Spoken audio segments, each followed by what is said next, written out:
wins the race. At a time when the offense seems sluggish, sometimes you have to focus on the finish, not the pace. The Phillies slowed things down last night in the final innings and executed at the right times to take steps in the right direction, eventually reaching their daily goal by sticking their neck out just a little bit further than that of the visiting Rockies. In a long season, slow and steady wins the race.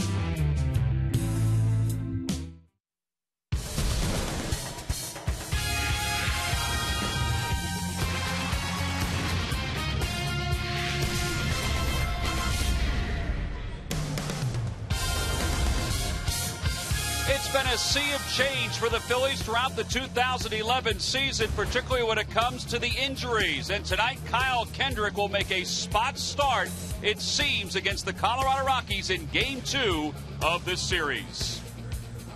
Hi, everybody. I'm Tom McCarthy, along with Chris Wheeler. Sarge will be along a little later on. Moments ago, we found out that Kyle Kendrick would be warming up and getting ready to start tonight against the Rockies instead of Joe Blanton. We'll have more on that in just a little bit, but it also shows, Wheels, how important this Phillies bullpen has been this year. Well, the bullpen has been great, Tom. The guys out there have done a tremendous job, and when you consider all the problems that they've had, they've really done a good job. Now, here's Kyle Kendrick, who is going to start tonight. He has done that. He's been a long man. He's also come in and got some important outs in games, and obviously they're going to need him here tonight as Joe Blanton has been scratched right before game time as a starting pitcher.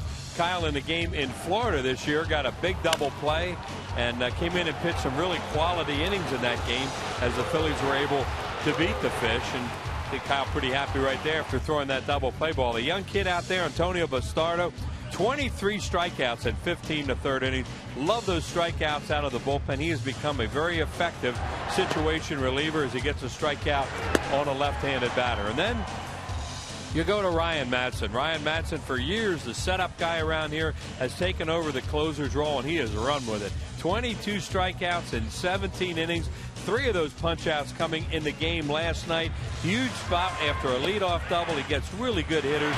Gonzalez, Tulowitzki, they walk Helton. Then he gets Giambi to end the game. A lot of emotion with Ryan Madson and Carlos Ruiz as they got the job done. The Phillies bullpen, as we mentioned, there have been a lot of guys out there. It's been like a revolving door, but they have done a very, very good job overall with just one blown save, a good earned run average, and they have been very effective. They've been very effective, and Kyle Kendrick, in his only other start this year against the Atlanta Braves, he was very effective as well. We'll see if it happens again tonight. He is making his way to the dugout as he is getting set for start number 2 here in the 2011 season. Oh, the life of a long reliever and spot starter. The good thing for Kendrick, he has very good defense behind him. Last night, Placido Polanco, and then the throw by Carlos Ruiz, and the throw by John Mayberry, and then the eventual tag by Placido Polanco. Great defense all the way around for the Phils. The starting lineups in first pitch when we return. Phillies baseball is brought to you by Toyota. Why do so many car companies compare themselves to Toyota? Come see for yourself at your local Toyota dealer today. By Southwest Airlines. Southwest Airlines' new Rapid Rewards. Unlimited reward seats and no blackout dates. By Xfinity. It's TV, phone, and internet reinvented. Only from Comcast. By Coca-Cola, the official soft drink of the Phillies. By Citizens Bank. We're for homes. Talk to us today about how we can help guide you to the loan that's right for you. And by Independence Blue Cross. No matter where you are in life or business, we have plans that fit. Go to plansthatfit.com.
game, and as he looked over his shoulder, he realized that Kyle Kendrick was the guy walking in for the bullpen instead of Joe Blanton.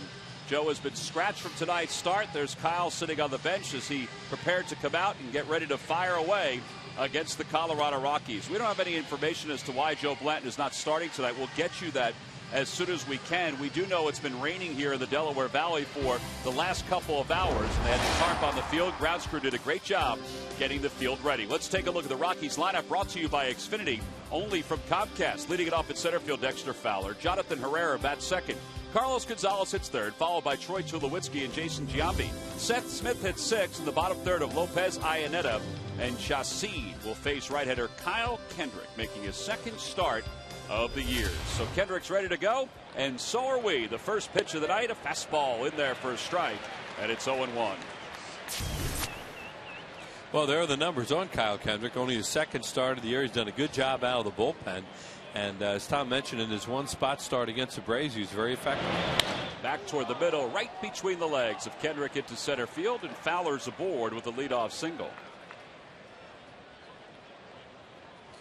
Well, there's our scouting report on Kyle Kendrick. He's a sinker ball pitcher, second start of the year, and lifetime against the Rockies. A lot of guys have high earned run average against the Colorado Rockies, especially if you have had outings at Coors Field.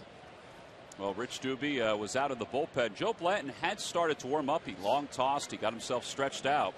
And then as he was on the mound in the bullpen, something must have happened that caused him to walk off. Here is Jonathan Herrera.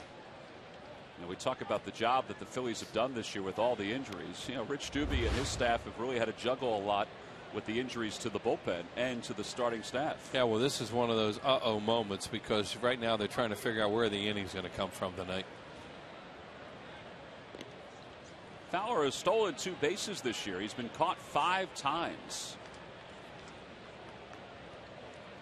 And he's got some pretty good wheels. Yeah, he's just not a base stealer as well as he runs. It's surprising.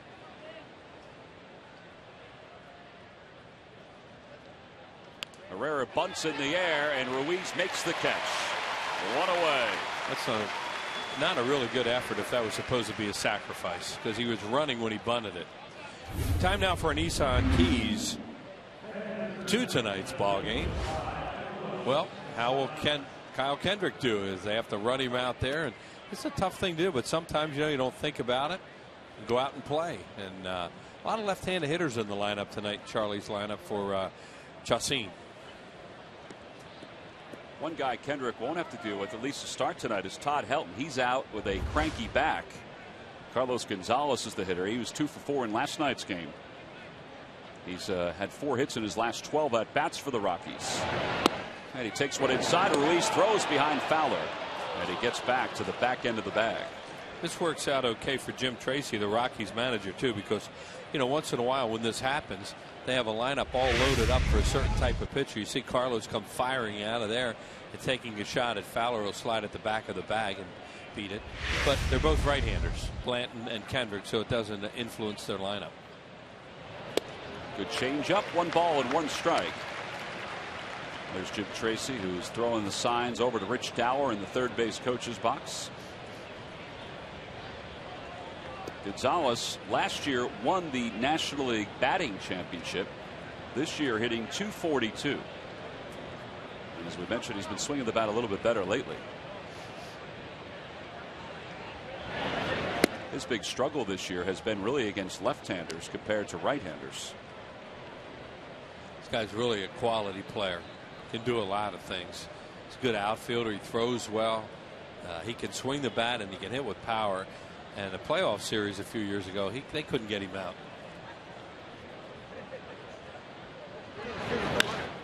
In the air to short left. Ibanez a long run. Polanco's there. So is Rollins. And it's Rollins who makes the catch and then trips down to the ground. It was a foul ball, but he made the play. 2 outs. Boy, that was a tremendous play by Jimmy Rollins. Turns out, as Tom says, it's foul. But still, it's close enough that could have been a lot of trouble.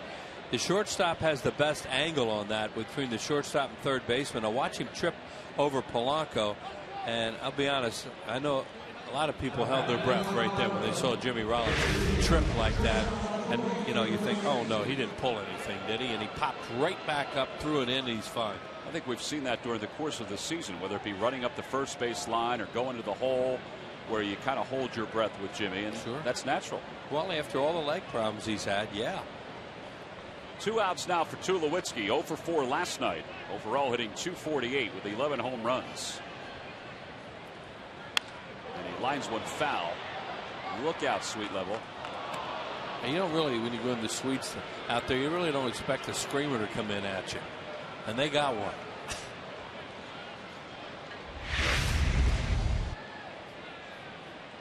This is usually a non-foul ball area. It's already knocked it down. Good job. Yeah, he's in a lot of pain though. Well, that's why I don't try to catch him. 0-1 the count to Tulowitzki. They hurt.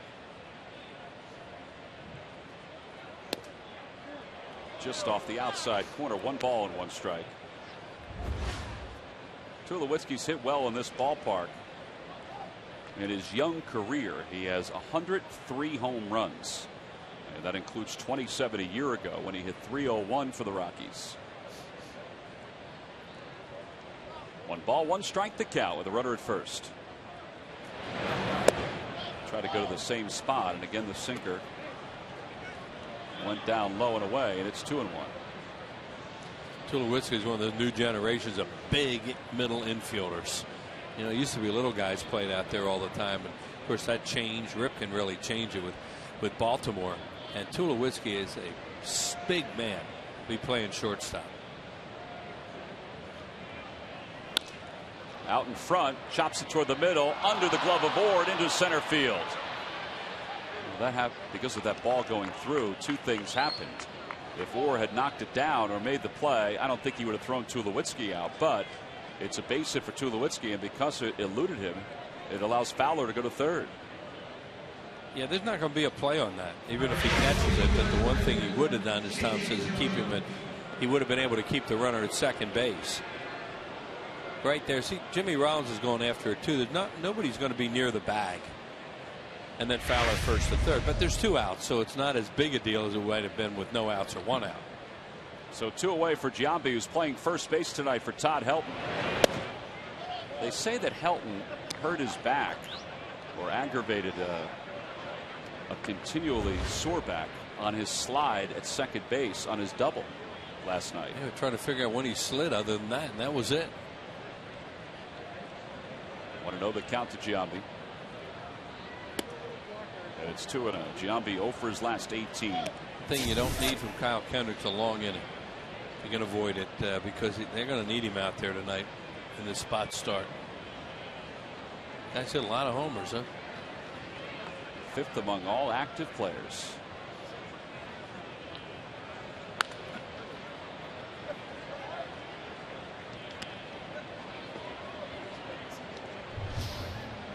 So 15 first inning pitches right now for Kyle. You would imagine Kyle can go somewhere between 50 and 60 pitches. That's he's going to be like Oswalt the other night. He went 5 innings against the Braves in his other start. Pitched very well that night. Allowed 2 hits, no runs, 3 strikeouts. But the problem, obviously, for the Phillies is that once he's reached his limit, they don't have him to come in the game. You know, they're gonna. No, we'll see. They're gonna be creative out there tonight. That's for sure. Well, Michael Stutz, who injured his back the other day, said yesterday that he feels a lot better, but he's probably not available tonight. Yeah, he came in to talk to Rich Doobie this afternoon about throwing a bullpen this afternoon. So I don't know if he did or not, but it sounded like he was going to throw one. 2-2 the count to Giambi with runners on first and third. In the air to right field. That is a moonshot. And the Rockies will lead it 3-0. A second deck home run by Jason Giambi, playing tonight for Todd Helton. And it's 3-0 Rockies. Talked about he hit a lot of home runs. It looked like he got a high sinker. Oof. Boy, did that get out fast too. Yep. This is a quick, long home run. And 3-0, just like that.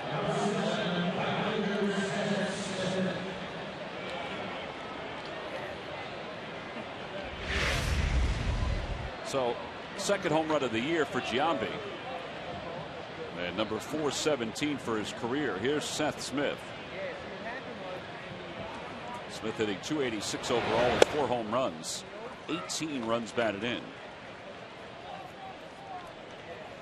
There's a guy wouldn't even be playing tonight if Helton were in the lineup, and that'll happen a lot of times. You know, all of a sudden the guy will get it. So you saw Helton with a big smile and clapping for Giambi, saying, "Man, you picked me up."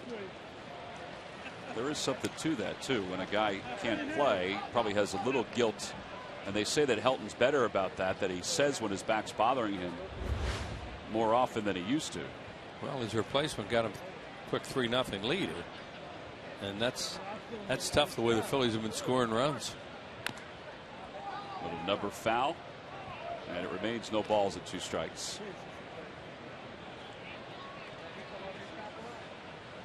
Seth Smith had a pinch hit double in last night's game. Made it a little dicey in the 9th inning, because it came as a leadoff hitter. This guy's a good player. He's a heck of an extra man. Well, he's been playing a lot too against right-handed pitching. He could start against right. You know, he's not an everyday player, but as an extra man or against right-handed pitching, he's dangerous, and he's strong too. Outside, 2 balls at 2 strikes. He's a former quarterback at the University of Mississippi. He backed up Eli Manning, and you see his splits. Todd Helton backed up Peyton Manning. Yeah. Seth Smith backed up Eli Manning. Right, they have some Manning stories about him. Well, we couldn't beat those guys out. They've gone on to pretty good careers. Maybe we did the right thing playing baseball.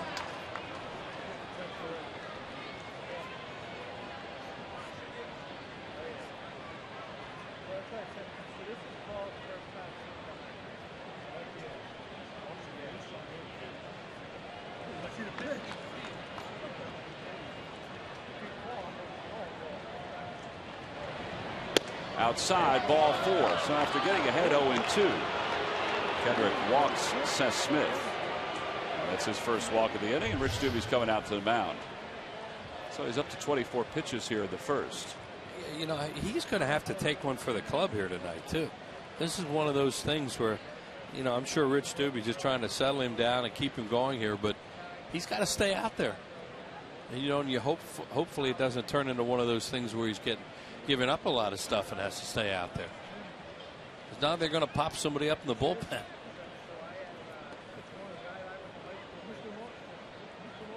This is a long conversation, and only Rich Dubie's doing the talking. So 2 outs, a runner at first, and here's Jose Lopez. Well, they desperately need him to turn this situation around right now, and then hopefully come in and score some runs and make this game competitive. Good news is it's only Phillies haven't even batted yet. Right. Lopez was 1 for 3 in last night's ball game. Overall, hitting a .184. And a little roller to second base. Pete Orr is there, and he throws him out to the side. He's retired. Well, Kyle Kendrick did not have a lot of time before the ball game to get himself ready, and he came out here in the first, had a couple outs, but then Jason Giambi blasted a 3-run home run, so the Rockies lead at 3-0 as we go to the bottom of the first.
We'll get their first look this year at Jhoulys Chassin. Let's take a look at the Phillies starting lineup. It's brought to you by Xfinity, only from Comcast.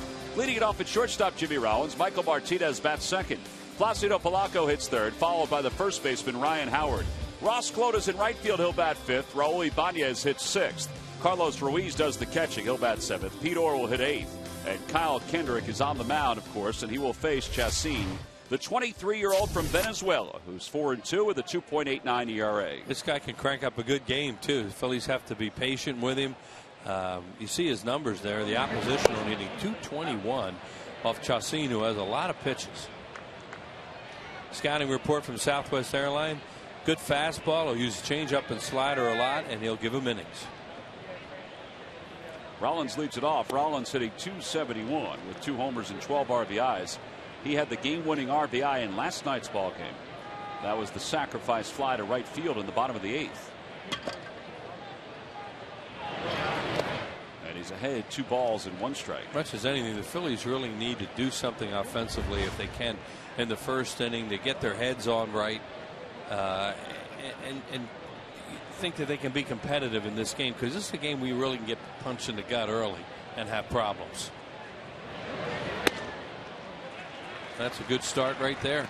Running a deep count, see if Jimmy can get on and get something going for them.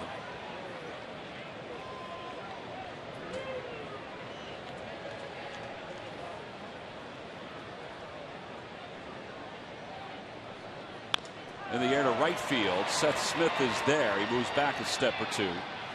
And there's 1 away. The Lucky McDonald's Phillies home run jackpot contestant is Geraldine Goldschmidt of Bechtelsville, PA. If the Phillies hit a home run in tonight's ball game, then Ronald will toss around some baseballs in a juggling competition, and Geraldine will win $400. That's what we like to do, Wheels. We like to put the promo up and make sure that the mascot for that company is here. What timing. That was outstanding. Good job. Michael Martinez, the hitter, making his 7th start. Overall hitting .219. There's some kids here tonight from the Ronald McDonald House, and that's you know why the mascot is here. That was set up a long time ago by the Eagles with Leonard Tost and Jim Murray. Jim Murray had a little feature before the game on the board out there, and they do a wonderful job with children and families, and the kids who are ill and their families. And it's grown exponentially over the years. 2 away here in the first. Here's Placido Polanco. Polanco not having the same kind of May that he had in April. Overall .211 here in the month of May, hitting .331. Still has the 5th highest average in the National League.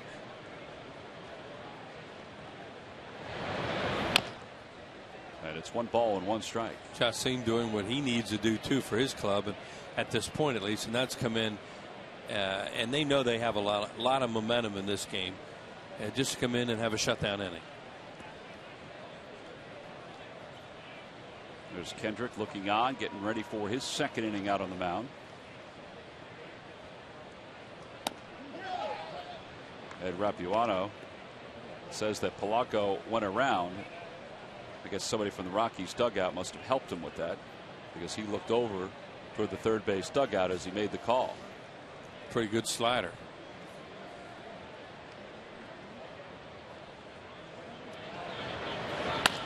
Grounded to second base. Herrera takes the 2nd hop, and he throws out Polanco. So an easy inning for Chassin. He throws 11 pitches, retires the Phillies in order. We go to the 2nd, a 3-0 Rockies lead.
second. Jason Giambi, a 421-foot 3-run home run, the difference so far.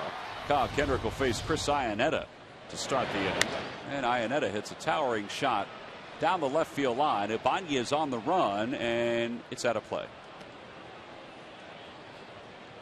Visit your local Lowe's to cast your MLB All-Star ballot. Enter to win a trip to the All-Star game in Phoenix. Compliments of Scott's.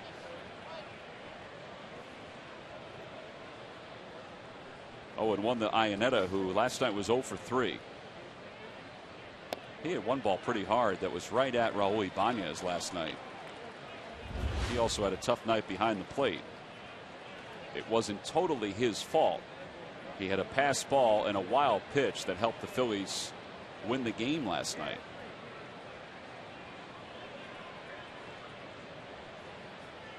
Swing and a miss, and he's down on strikes. 1 away.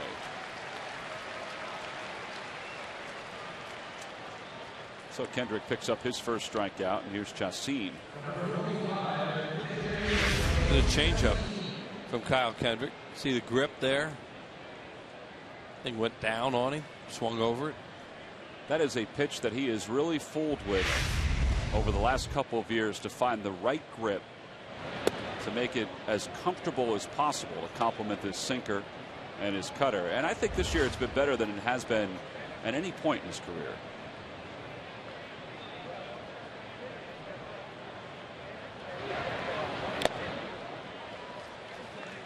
Well, he has a chance to have a semi-easy inning here. You got the 8-hole hitter out, you have the pitcher you should get out, and then maybe get Fowler out and have a 1-2-3 inning, which he certainly needs some low pitch innings. Grounded to third, big hop for Polanco. Plenty of time. 2 outs.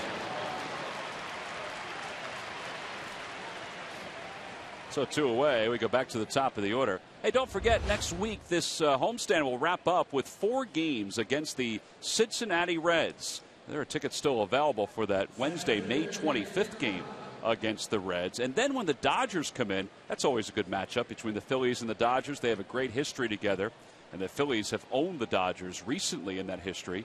You can go to Phillies.com right now to purchase your tickets.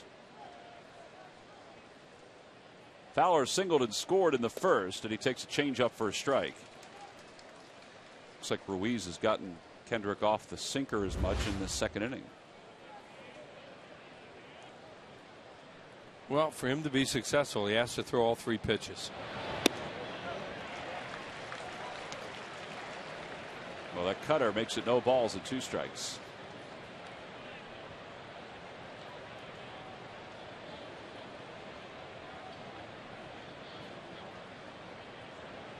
Oh, 2 pitch.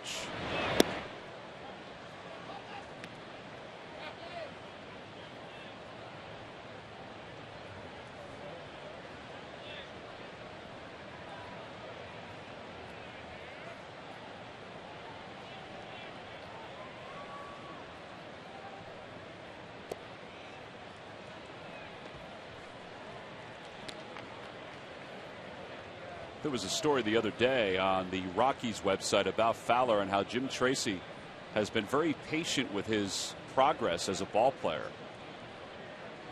When he first came up, he had a lot of holes. Now he still has some holes, but he's become a better player. And a lot of times you need a manager that's going to be patient while a specific tool develops for a ball player. Well, he loves his defense, I'm sure, with that in that big ballpark to have a guy who can run him down like Fowler. His hitting is still a work in progress. 3-2 pitch to him. Grounded foul. And it remains 3 balls and 2 strikes. It's tough to have a leadoff man as your work in progress, as a work in progress. On the Toyota Major League scoreboard, the Mets defeated the Nationals 1-0 today. Dylan Gee went 7 2/3. His first hit, the first hit he allowed, was a single up the middle by Livan Hernandez. And he allowed only one other hit, and Justin Turner accounted for the only RBI for the Mets, and he's been red hot for them. And the Mets now have moved out of the basement in the National League East. And Wheels, I was surprised to see the other day that over the last 21 games, the Braves had the best record in the National League, and the Mets are number 2. Little roller in front of the plate. Ruiz throws out Fowler, and the side is retired. 2-3 on the putout. 1-2-3 go the Rockies. 4 in a row retired by Kendrick. We go to the bottom of the second.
Team of insiders only on CSNPhilly.com. No matter where you live, CSNPhilly.com lives Philly sports.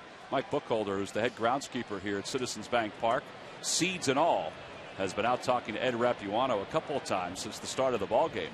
It has started to rain again here in Philadelphia as we begin the bottom of the second. Tarp was on the field for most of the afternoon. There was a huge thunderstorm that rolled through. I guess nowhere near as impactful as the one that hit yesterday, the rains that hit yesterday, where there was an apparent tornado in the Northeast. Yeah, they didn't have anything like that today, but it did rain hard here for a while. Howard a little out in front, and it's 1-2. Ryan is hitless in his last 16 at bats. And he's trying to end that slide right here.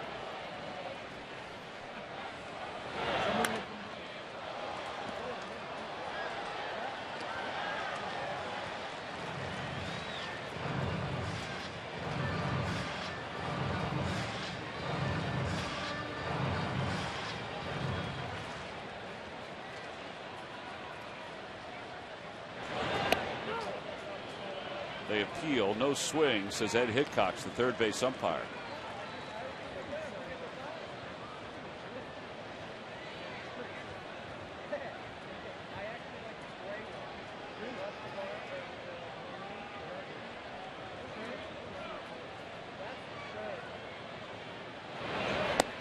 And Howard's down on strikes. One away. Chacin last year led all rookies in strikeouts with 138. In fact, he set a Rockies record. That's a pretty good curveball right there. He has good curveball, changeup, throw slider too to right-handed batters. More curveballs of the left-handed hitters, and an above-average fastball. This guy has tremendous stuff. Well, one away. Here's Ross Glode, who's making the start. How about Glode's numbers in his career against the Rockies? 31 career at-bats. He's 15 for 31. Charlie was talking about that tonight, that his numbers are really good about against Colorado, and he's one of those guys that he just wants to get some at bats once in a while, and he thought tonight would be a good night. I'm not sure why a guy is more comfortable against a specific team, particularly since he was in the American League for a handful of years. Last year he was 5 for 7 against the Rockies. And he breaks his bat, hits one off the mound. Tulowitzki throws him out. One away. Or two away, excuse me.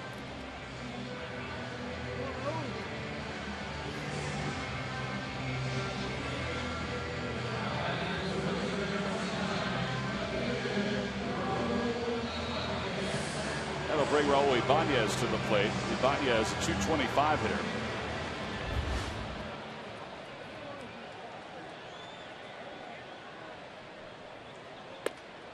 Takes a fastball for strike one. According to Ed Rapuano, the ponchos are on and on with ease, at least for some. It's not windy at this point. I think that gentleman's still having a little trouble. Ibanez lines it the opposite way, right at Gonzalez, who one day is going to try to make a catch that way, and he's probably going to drop the ball. We'll come back and see if that gentleman's able to get the poncho on. The Phillies trail at 3-0 as we go to the third.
He's 3-0.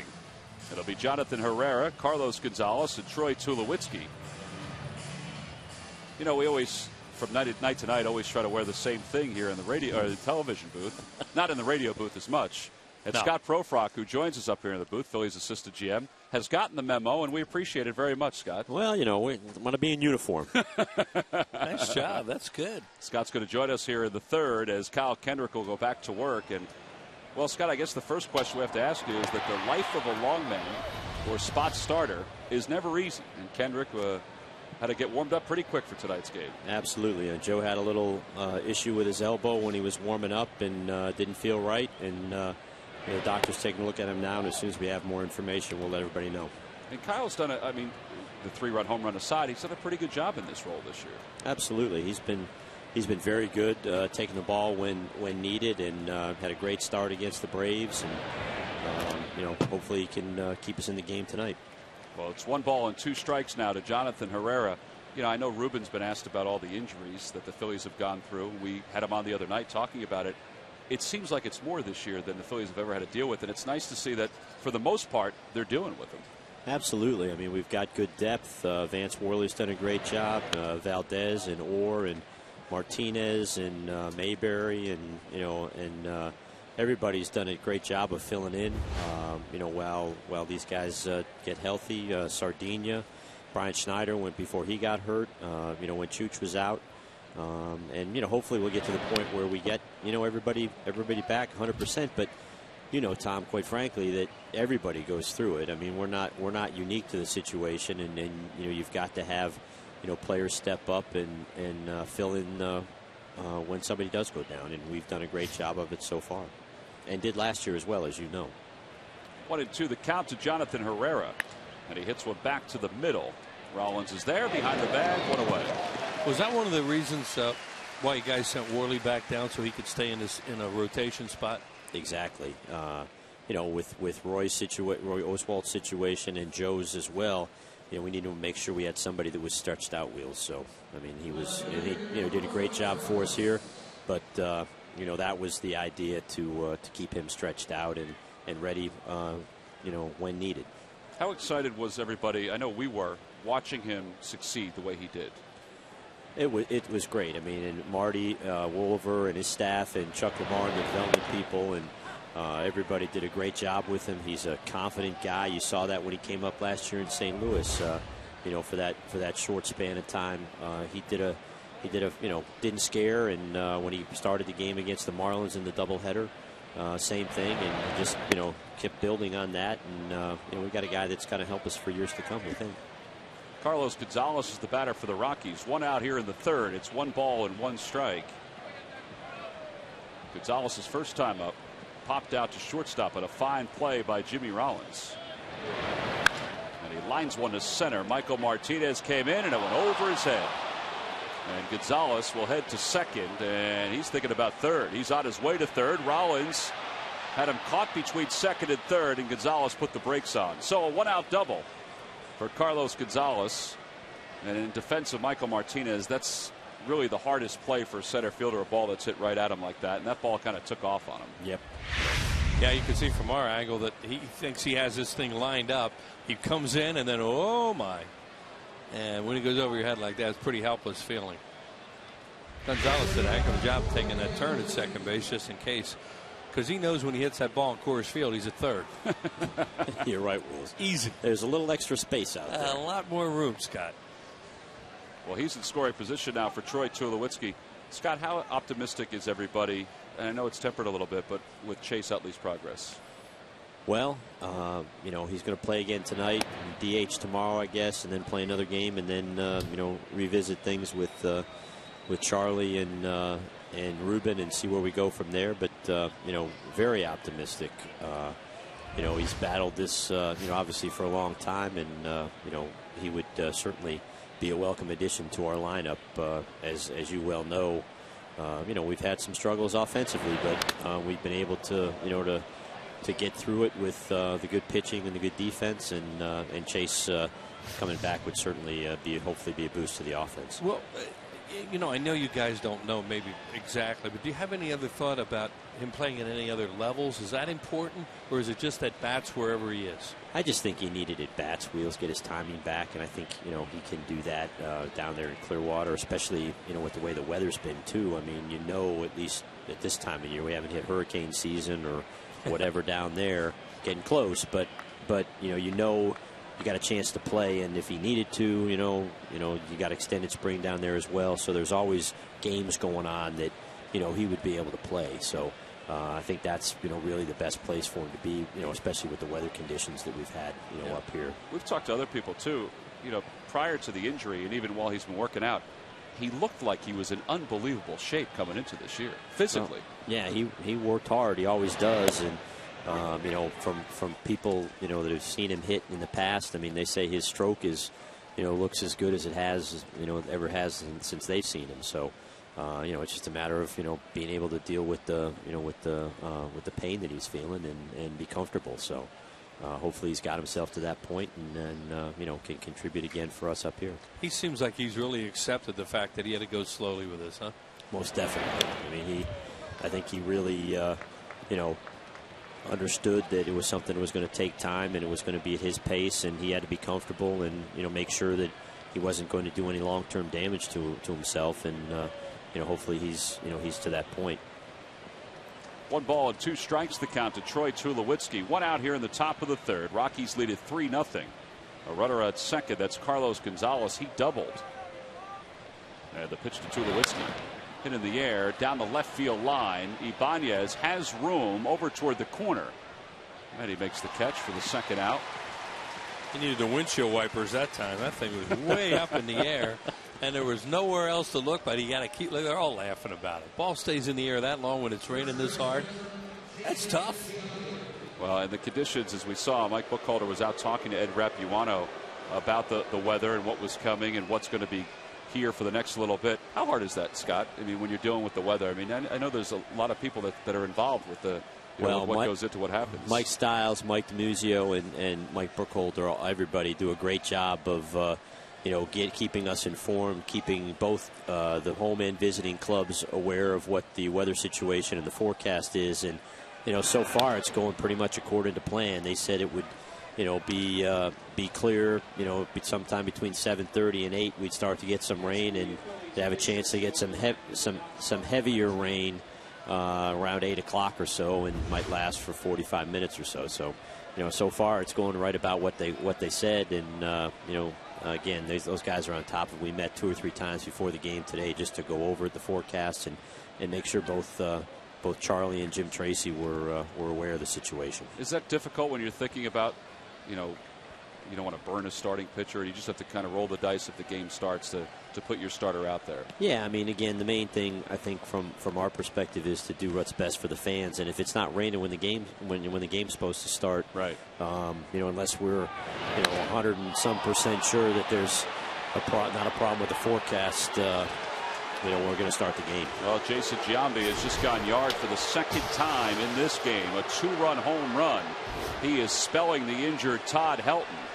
And he has 5 RBIs and 2 homers in his first 2 at-bats, and they have both been long home runs. Seen that act before, but not for a while. Oh, Guys hit over 400 home runs. You can see why. Was that a sinker? It looked like a fastball. Yeah, it didn't go as far as the other one, but boy, they got out quick. So it's 5-0 Rockies. His last 2 home run game was way back in May of 2009. Yeah, that'll bring Seth Smith to the plate. And Smith takes one inside.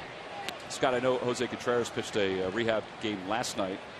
He didn't walk anybody, only went 2/3 of an inning, allowed some hits and some runs, but did he come out clean as far as health goes? He just reached his pitch limit, and right now he's scheduled to go to Reading and throw in a rehab game there on Saturday. That's good because the bullpen's been very good. Ryan Matson's filled in beautifully as the closer, but the more depth, the better. No question. And I left them out in talking about the injuries, and Ryan stepped up. Jose stepped up, prior to his being injured, and Antonio Bastardo, when JC was out. I mean, it's something that has to happen on good clubs, and our guys have really met the challenge that's been presented to them so far. Is that part of the planning before the season starts? Is making sure that there is depth in certain spots just in case? I mean, you can never dictate what guys are going to go down. Right. Well, that's one of the things about Jose. He pitched last year. I mean, he had to pitch as the closer, as the setup man, and as the 7th inning guy when Brad was out, and then when Ryan was out. So, we knew he could do those things. And obviously, we didn't know what Brad's situation was going to be going in. We were optimistic, but obviously he had a setback in spring training. So Jose stepped into that role, and now Ryan stepped in when Jose went down. And Antonio has really come on and done a great job, pitching the 8th inning. We envisioned him, being the second left-hander or out of the bullpen, and he's progressed to the point where Charlie and Dubes trust him in the 8th inning. Hey, everybody talks about it all the time. How was Dominic Brown progressing?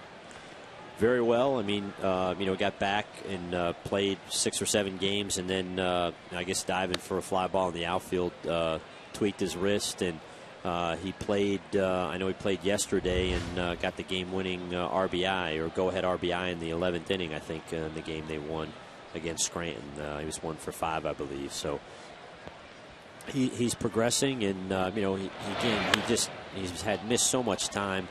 Not only after spring training and with the injury and the surgery this spring, but also last year, without playing regularly for those last 6 weeks of the season while he was up here.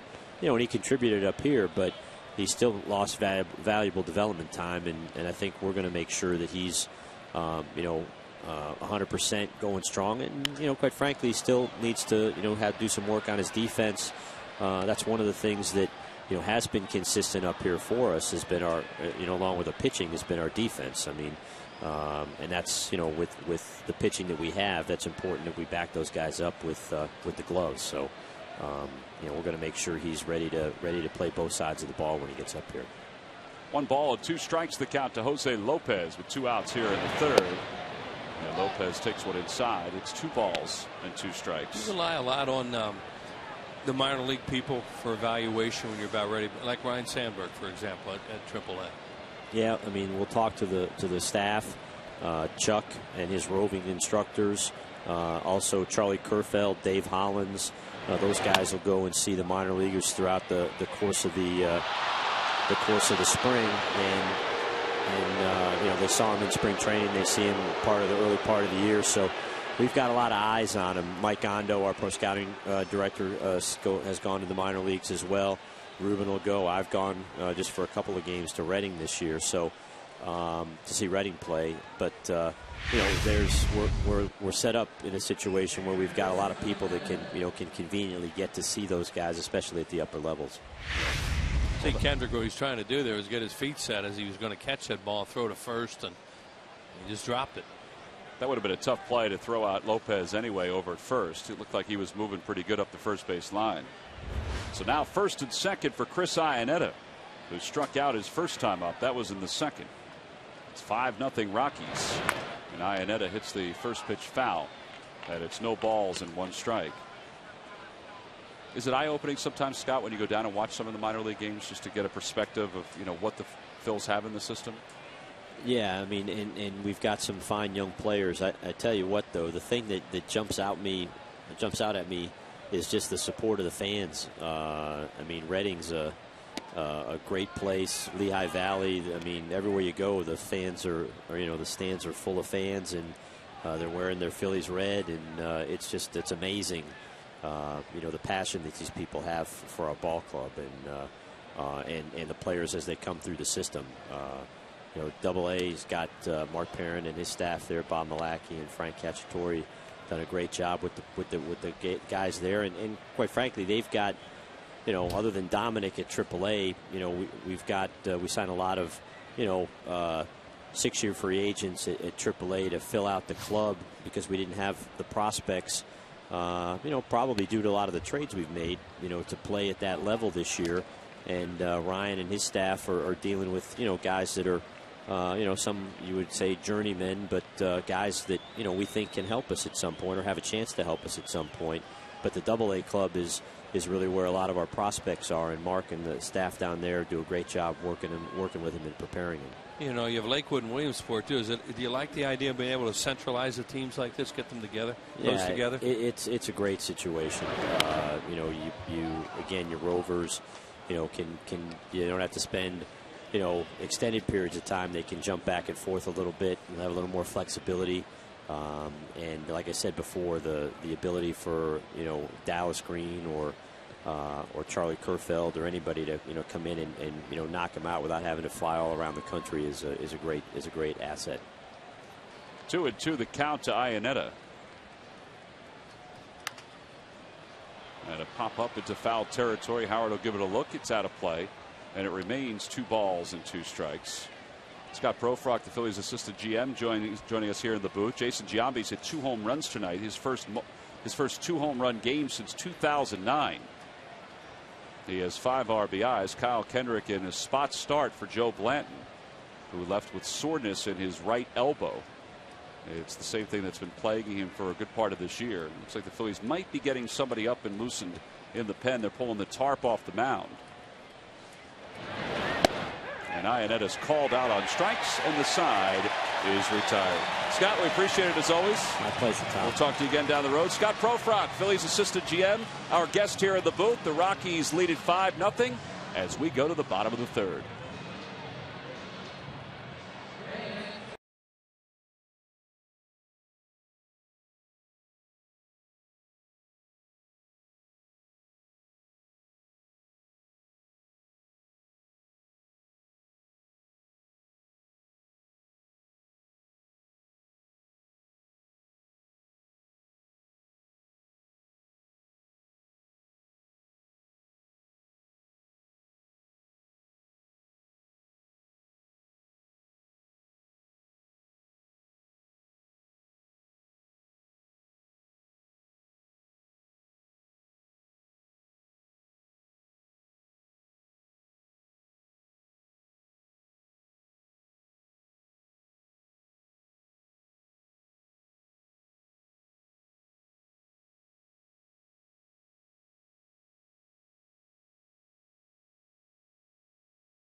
Wheels.com. Go to the fan section for all the information, and please submit your answer on the subject line. Wheels, here's the question. What pitcher is the all-time strikeout leader for the Rockies? Huh. How about that question? That's going to make you think a little bit. Answer surprise you? Yes. Yeah. It is raining, as we mentioned before, here in Philadelphia, but they continue on with the Rockies up 5-0. It'll be Ruiz, Orr, and Blanton. Yeah, it looks like they decided to try and play through it. Kendrick, I think he's in the 70s as far as his pitches go through 3 innings. So, you know, they'll probably have, well, we'll see. They may even hit for him here, or he may just hit himself, and then they'll bring another pitcher in. Not use an extra man here. We'll see where they decide to go. 0-2 the count to Ruiz. And that's in the dirt, and it's 1 ball and 2 strikes. They're really going to have to try and patch it together tonight. You've got Baez out there right now. You got a lot of guys that are 1-inning guys or situation. One of those things. 73 pitches so far for Kendrick. Looper to left. Gonzalez coming on, and it drops in front of him for a base hit. First hit of the night for the Phils. Phillies baseball is brought to you by Honda. See your Honda dealer and discover the great values now being offered. By McDonald's. I'm loving it. And by Citizens Bank. We're for homes. Talk to us today about how we can help guide you to the loan that's right for you.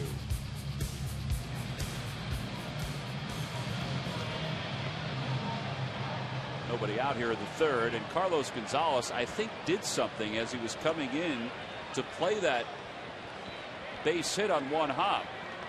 The Rockies athletic trainer is out talking to him, and it looks like he's having some issues with his groin. Yeah, that's always one of the fears you have when you're playing on a wet field, that, you know, somebody would get injured. And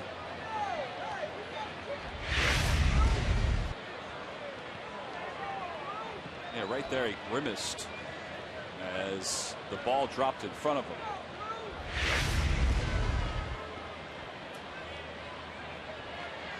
So they're going to take him out of the game. They're not going to take any chances. So they're without Todd Helton, and now they're without Carlos Gonzalez. But they have a 5-run lead, so, you know, they figure let's get him out of here right now, and, you know, hopefully we're good enough to hold on to the lead and win the ball game and not injure our player anymore. Spilborghs, I guess, is going to go out there and play the. There he is. So Ryan Spilborghs will come in. You just saw Tom Runnels, the Rockies bench coach, making the adjustment in the dugout. Well, he always says that he can hit. You know, we've watched him in batting practice, and he can hit. And Cliff Lee is going to get a chance to show that hitting ability as Charlie Manuel has sent him up into the on-deck circle, where he'll probably pinch hit for Kyle Kendrick. As Pete Orr will bat here in the third. Yeah, it's going to be that kind of game. You know, they're going to try and keep playing through this rain. They must have the forecast that it's going to let up and be able to go. And they want to get this game in because the Rockies don't come back here this year. Pete Orr this year a .241 hitter. And he takes low. Jose Lopez, the third baseman, is way in on the grass. Why he's there? I mean, why you're not going to bunt when you're down 5-0 with a pitcher coming up to bat for a pitcher. And Orr's not a guy that bunts. Grounder right side. Giambi always has trouble with that throw, but he makes it casually and conservatively to second. He ran it halfway to second to make sure. So 1 away. Orr is aboard, and here comes Cliff Lee.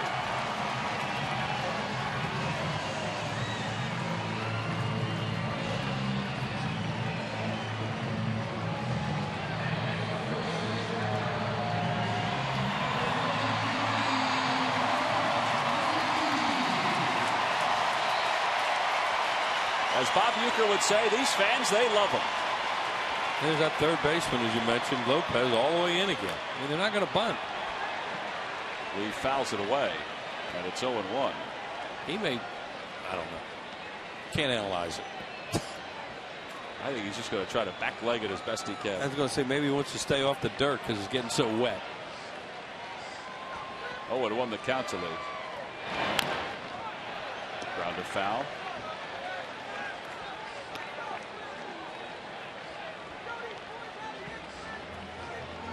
So 0-2 the count. Now, above the the red message board where it has all the stats and stuff like that between the Budweiser and AT&T side. Wheels go above it, right there. That's where his batting practice home run went, that he was very proud of a couple weeks ago. And he's down on strikes, so 2 away. They won't tonight. Who was throwing that to him? It wasn't Chassin. I think it was Rich Doobie. Yeah. The man has movement. Doobie. Yeah. There you see Charlie Manuel saying thank you. I appreciate you doing that for me. I'm sure he enjoyed every moment of it, even though he struck out. We play this game through 9 innings tonight. There's going to be all kinds of creativity involved here to get through this. Rollins takes a fastball for strike one. It's 0-1.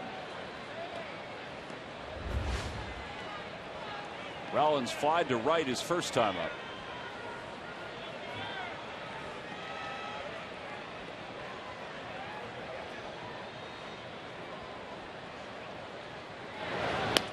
Look out. That ball into the crowd. Raining. You hope people are paying attention down there. No balls and 2 strikes, the count. And players just hate that when it happens. You know, they know it's part of the game, but you know, they're human beings. You talk to them about that. That really bothers them if they hit somebody.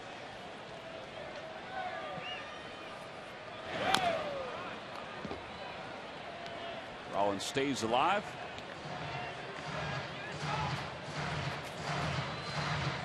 On the Toyota Major League scoreboard, Cubs lead the Marlins 1-0. Reed Johnson has driven in a run with a double. He had a home run last night.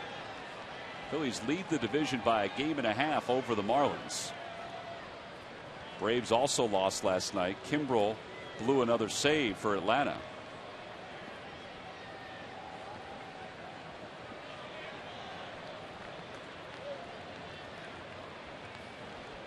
Moore leads off first. And it remains 0-2 to Rollins. Keeps throwing him sliders down and in, and those are the balls he's hooking foul like that.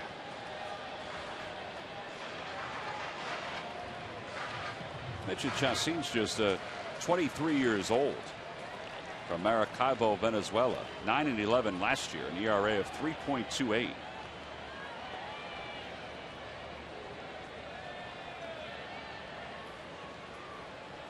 With the injuries that the Rockies have had to guys like Aaron Cook, who's rehabbing now, and with the struggles that Ubaldo Jimenez has had, they've kind of leaned on Chassin and last night starter De La Rosa to be the aces of the staff. Now the two have combined for 9 wins.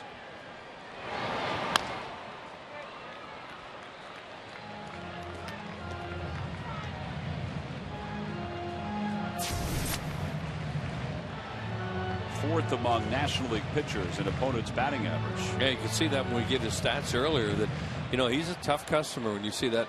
He's in the league's only hitting .211 again, and he's not a guy that's out there walking a lot of batters too. He doesn't have the control problems that say if De La Rosa does and can have as he did last night. Kind of surprised on that list to see Kyle Loesch, who is a good pitcher, and Tom Gorzelani among the top 5. Gorzelani as much as anybody, yeah. His Loesch goes through those stretches where he doesn't give up much, and he's in one of them right now. But he's always around the strike zone. Yep. 1-2 the count to Rollins with Orr at first. 2-2.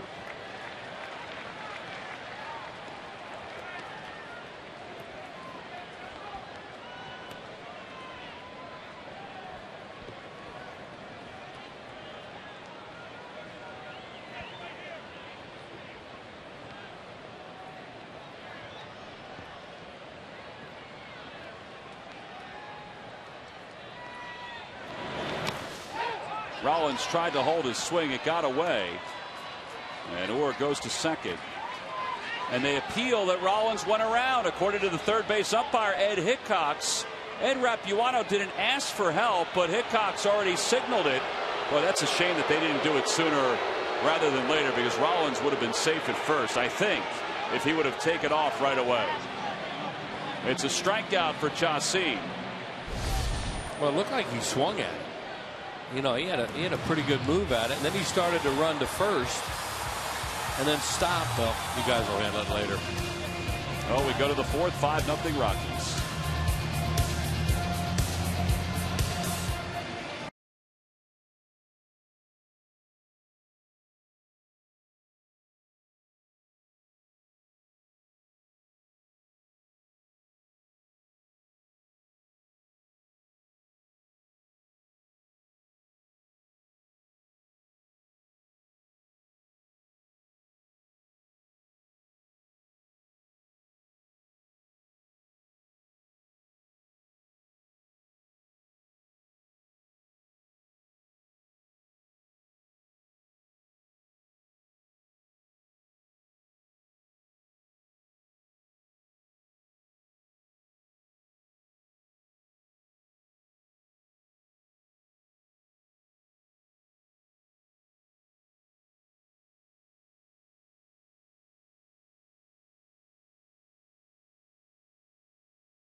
Fireworks colored paper from Boise with 30 glorious and fun colors. Who but W.B. Mason?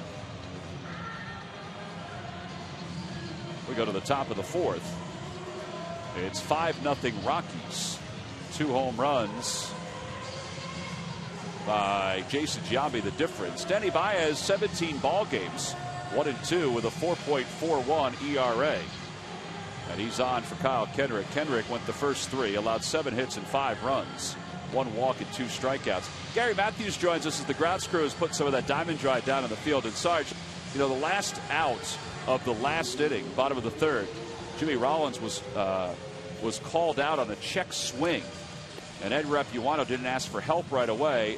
And I said as we went to break that he should have asked for help right away. And we'll look at the swing. But you know what? First base was occupied or went after the ball got away. So Rollins, you know, checked his swing, looks back, the ball gets away. Ed Repuano didn't ask for help. Ed Hickox made the call.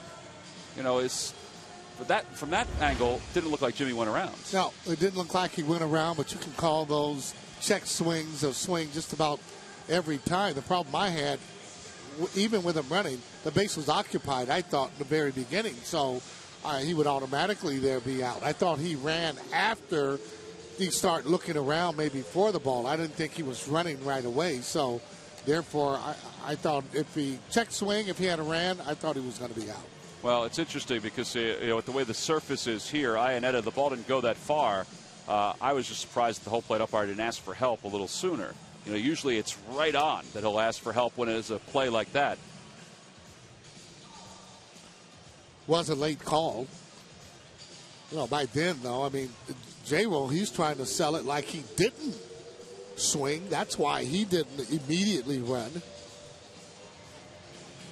Well, he's watching the grounds crew take care of the infield dirt. And boy, they'll tell you what, the rain, which has been falling for the last 45 minutes or so, is really, the water's really started to build up on the infield dirt. And they're going to throw a lot more diamond dry down just to try to absorb things a little bit. But they're going to try to keep it on here. Kyle Kendrick, by the way, in place of Joe Blanton, went 3 innings, allowed 7 hits and 5 runs, 1 walk and 2 strikeouts.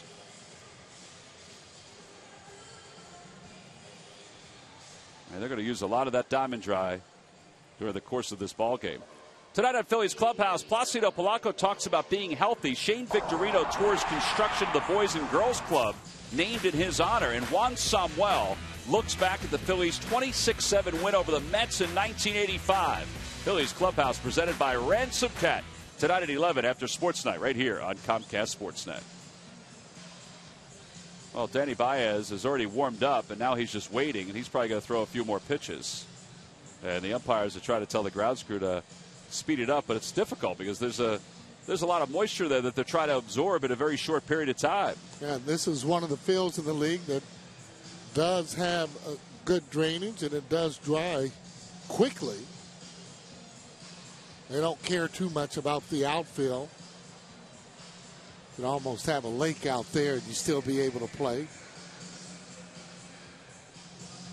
They're going to bring some more diamond dry out. Now the umpires are asking them to head on out to off the field. I figure if they're out there, they might as well put some more out there.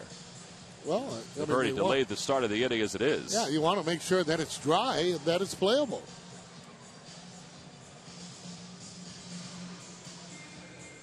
Mike DiMuzio, been with the Phillies for a long time, does an outstanding job. Well, the only guy in the ballpark really wants him to get it going right away is Jason Giambi. Got 2 home runs so far. He wants to get another chance up at the plate. Well, mainly he doesn't want this rained out the way he's been going. That's true, too. There's Jacine. He is due to lead off here in the 4th. There's Jason Giambi, 5 RBIs on his 2 home runs tonight. He's the difference so far. It's 5-0. Rockies on top.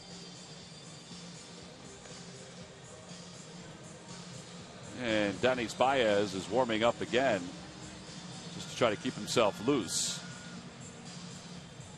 And the fans trying to stay as dry as possible on a very wet night here at the ballpark.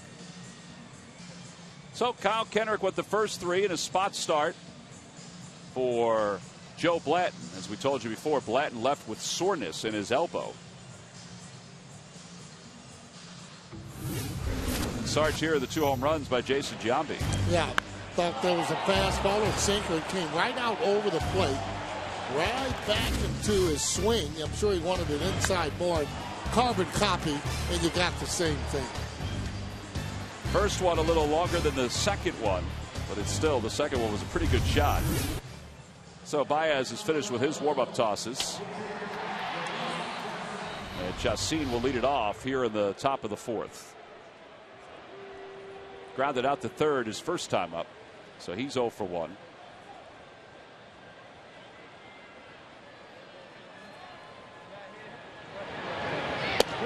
And a strike of the knees. It's no balls and 1 strike.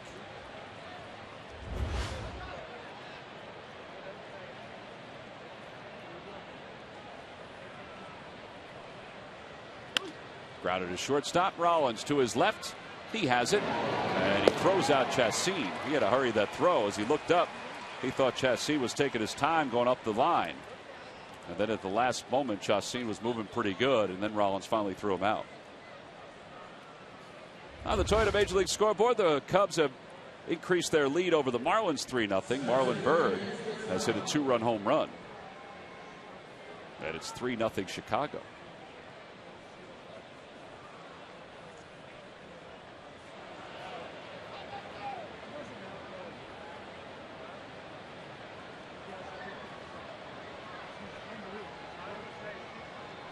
Outside, 1 ball and no strikes.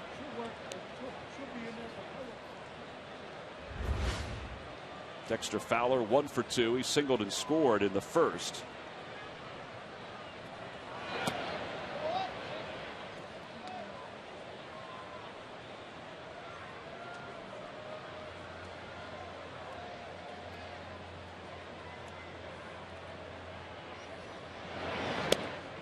On the outside corner, 2-1. Well, now it's up to Baez to keep it at a 5-run deficit and hope the offense can get something rolling. This is going to be an outing where Danny Baez is going to have to pitch more than an inning in relief. Confidence builder for him. Well, he needs to get out there. Maybe he can find his stuff, meaning that hit the target, don't have a lot of balls hit hard. Well, that one's not hit hard, or gobbles it up, 2 away. Oh, we just talked about the Marlins and the Cubs. The Marlins will be here. Another chance to see them play the Phils beginning Tuesday, June 14th. It's part of a 4-game series. The 15th is a split day-night doubleheader. 1:05 is the rescheduled game from earlier this season. 7:05 is the original scheduled game. Thursday the 16th is a 1:05 Citizens Bank Business Person Special. Go to Phillies.com to purchase your tickets today. 2 outs for Jonathan Herrera, who takes a strike. It's 0-1.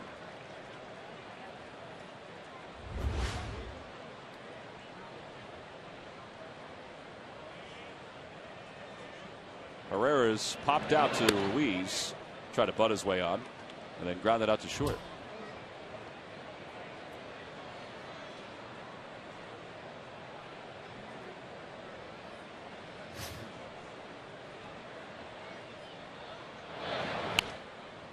And it's 1 ball and 2 strikes.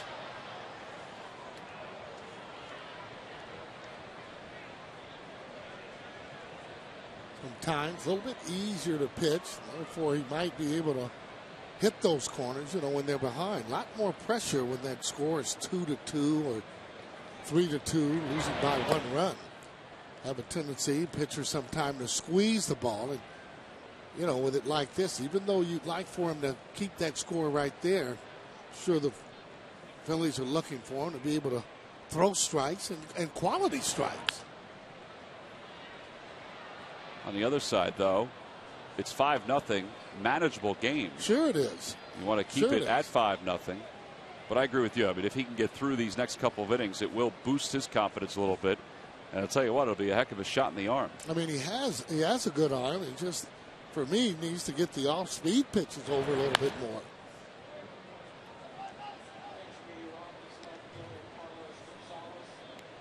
There's Ryan Spilborghs. Came into the ball game for Carlos Gonzalez, who had left groin tightness. That's why he left the game.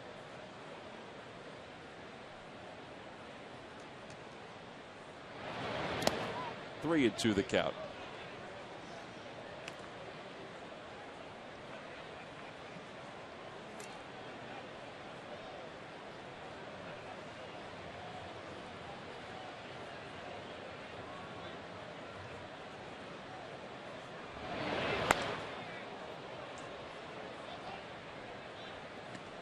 Baez this year has an ERA of 4.5 as play began tonight. They got the first 2 outs here in the 4th, so it's dipped a little bit. Used to be that Baez was an end of the game kind of guy.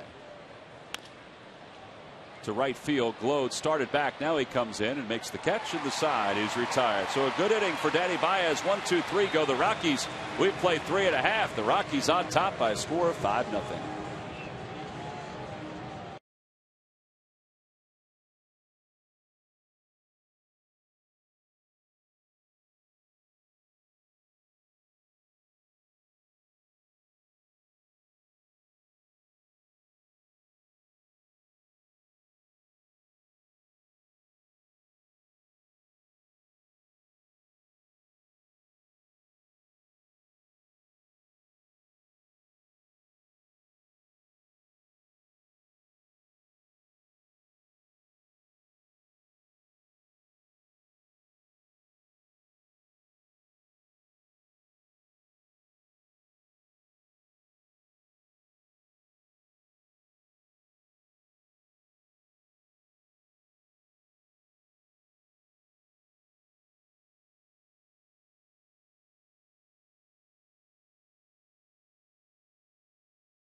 Visit Dodge.com or your local dealer today. By Southwest Airlines. Southwest Airlines' new Rapid Rewards. Unlimited reward seats and no blackout dates. And by WB Mason. Who but WB Mason for amazingly low office product prices.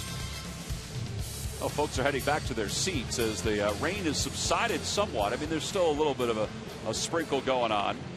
It's certainly not raining as hard as it was 20 minutes ago. Chacin so far has allowed just the one hit to Carlos Ruiz. That led off the third. And a fielder's choice by Pete Orr. Back-to-back strikeouts, one to Cliff Lee, one to Jimmy Rollins to finish up that third. And now we go to the bottom of the fourth, and Michael Martinez, Placido Polanco, and Ryan Howard will lead it off. Martinez grounded to short his first time up, so he's 0 for 1. Need some base runners, see if we can get him in trouble, if he still has that same type of composure.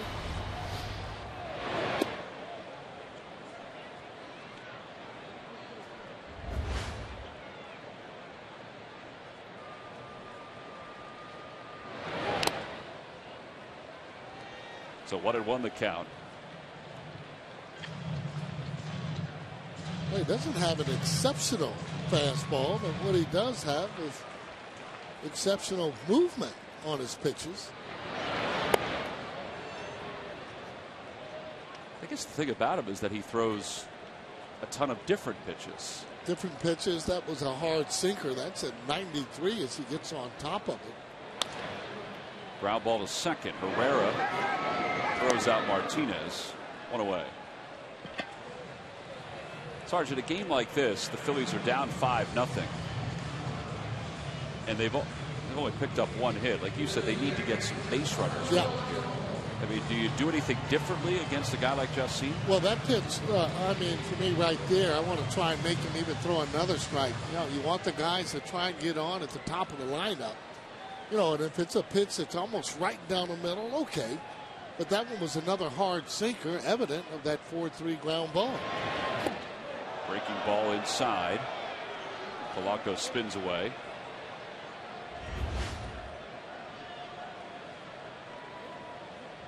Polanco grounded to second his first time up.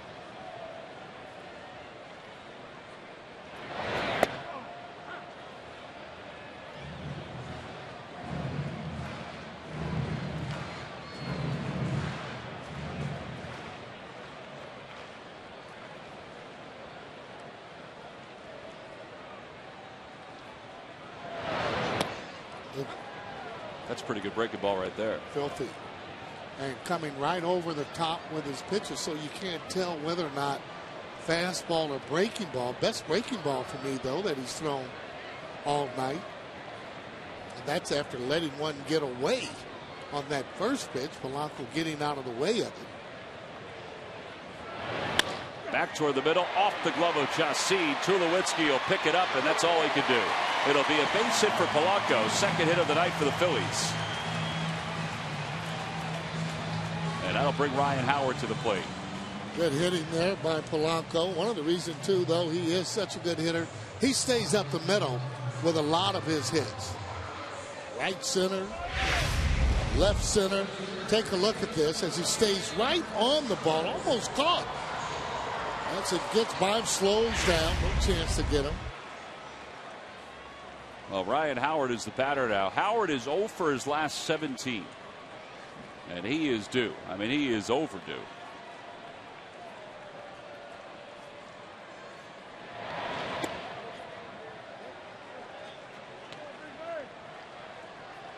That's why when you're going good, you just don't even think about it. You just keep trying to get hits, more hits.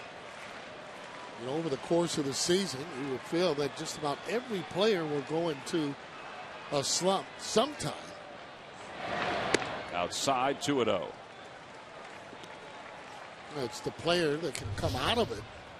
That's what it's all about. Well, being able to have the pitcher get you out a different way. This level, they shouldn't be able to repeatedly get you out. For instance, sliders in the dirt. Time after time.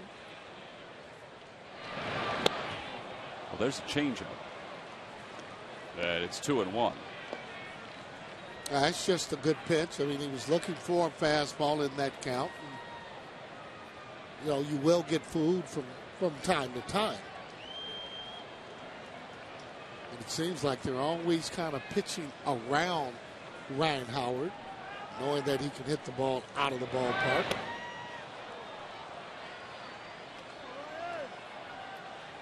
Not pitching around him right there. No, it was a slider, but it was a slider that was up. Was up, though, but in on his hands. No, he's just not getting enough hittable pitches and then swinging at too many bad pitches.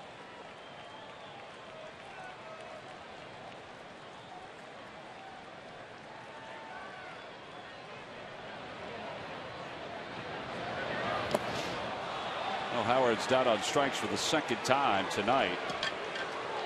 During this 0 for 18 streak that he's on, he struck out 7 times.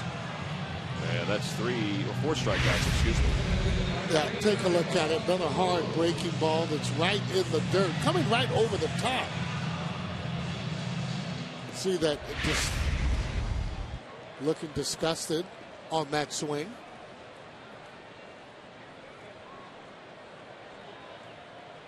Glode grounded as short his first time up. Lays off a changeup, and it's on the outside corner. Tell you what, he has a 92, 93 mile an hour fastball, and he doesn't throw it that often at all. I'm impressed with the movement on the off-speed pitches and the fastball. The fastball, he throws a hard sinker, and he throws an over-the-top curveball. There's the fastball.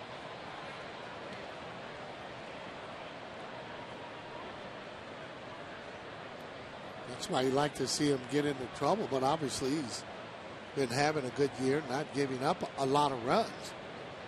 And usually that's how you test a pitcher once you get runners in scoring position.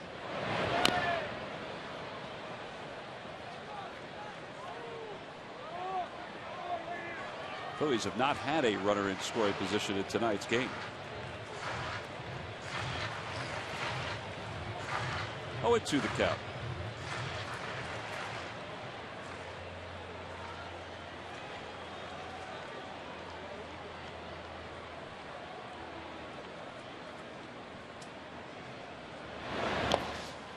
And a swing and a miss. The ball gets away. Glode heading to first, and he's safe. Smart play by Giambi as you saw him come off the bag, knowing that he didn't have a chance.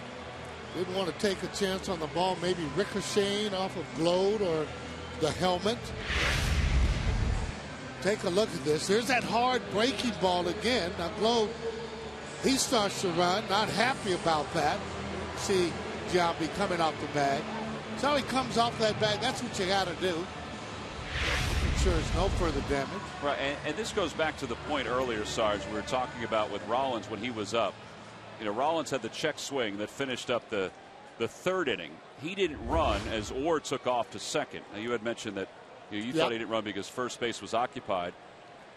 2 outs. It doesn't matter if first base is occupied. I thought the umpire should have just asked for help sooner rather than later. And whether Rollins should have run or not, I don't know. You know this game better than I do. Whether you want to sell it, if you run, does that say, all right, I'm guilty? I don't know. Oh, yeah. Once you run, you're admitting that, hey, I swung at that pitch. And I think he was trying to sell it to get another pitch. Now, would you have done the same thing? Absolutely. Yeah. You know, absolutely. I would have done the same thing. He was having a pretty good at bat. He was seeing the ball. And again, he's gotten guys on that hard breaking ball that's in the dirt a few times here tonight. Now, Glode definitely swung. He knew he went around on it because it was a full swing. Rollins tried to check. In the air to right center field. That's pretty well hit. Fowler on the run. He's not going to get there. It's a one-hop off the top of the wall, and then it skips into the Phillies bullpen. Wow. 1 run scores, and that's a break for the Rockies. Oh, boy. I think Glode, who's going into the dugout, will have to go back to third. He looked like he came up lame a little bit as he was coming to the plate. Let's hope he's okay. Yeah, he's got to go back. Boy, I tell you, just hitting the corners. Abanez comes up with a clutch hit here. Fastball out over the plate. He stays with it. Extension on that. Back-legging the ball. Now watch where it hits there. That could have kicked right back as it hits the side and goes into the bullpen. That's a shame. Oh, boy. Ibanez is safe at second, safe and secure with New York Life.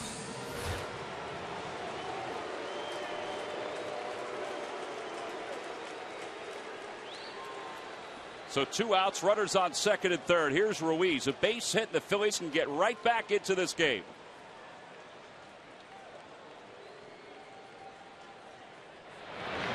In the dirt, that time Iannetta blocked it. And it's 1 ball and no strikes. Well, that will make him get that ball up in the air. You get runners in scoring position. You know, a lot of times pitchers, instead of throwing that ball in the dirt, will get it up a little higher, a little bit hittable, especially if it's an off-speed pitch or that curveball. Well, you want that curveball up. He has almost a 12-6 type curveball coming straight down.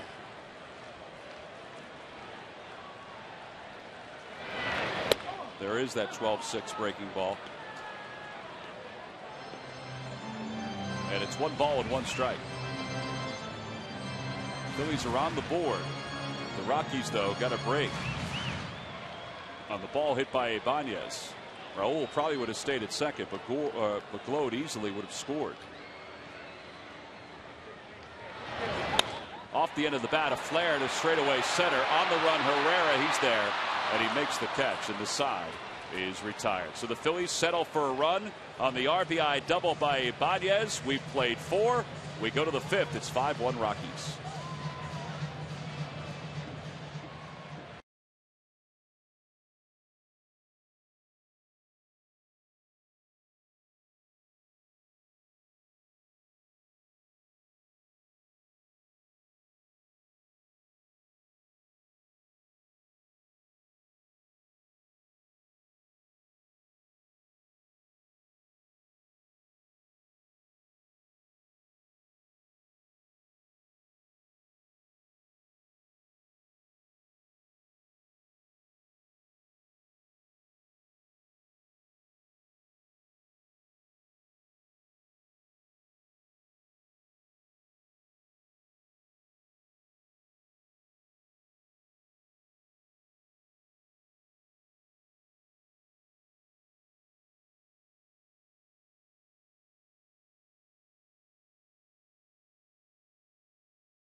To attend some of the most popular games of the season. The package includes a pregame tailgate in the Phillies party tent with music, buffet menu, beer and soft drinks, plus a ticket to one of several high-demand Phillies games. For more information, go to phillies.com/tailgate.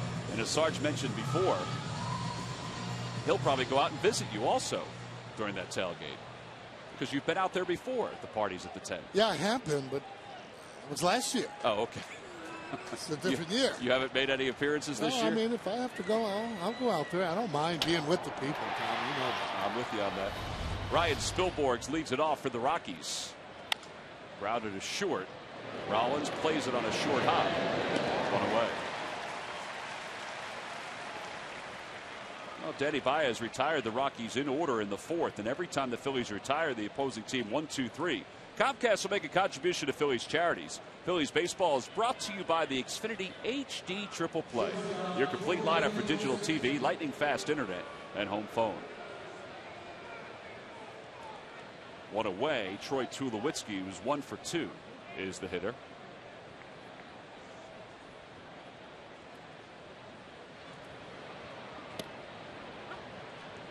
Oh, his average has dipped quite a bit. Power numbers still there. Those 11 home runs that he has, though, only 27 RBIs, will show you that he's maybe hitting solo home runs. He was off to a terrific start. Yeah, the first month of the season, folks were talking about him as an MVP candidate. Not that he's not, but You're right about that, Sarge. He was off to a very good start. He's going to need a better average than that 248.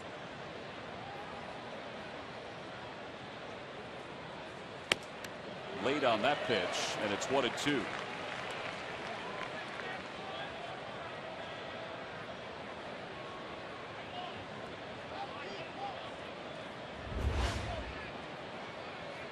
A year ago, he only had a home run.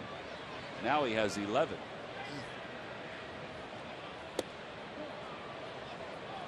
Pretty good pitch, good velocity. He has a good arm. Throwing 94, I don't understand how he gets hit like he does. It must be just bad location or not enough movement on the ball.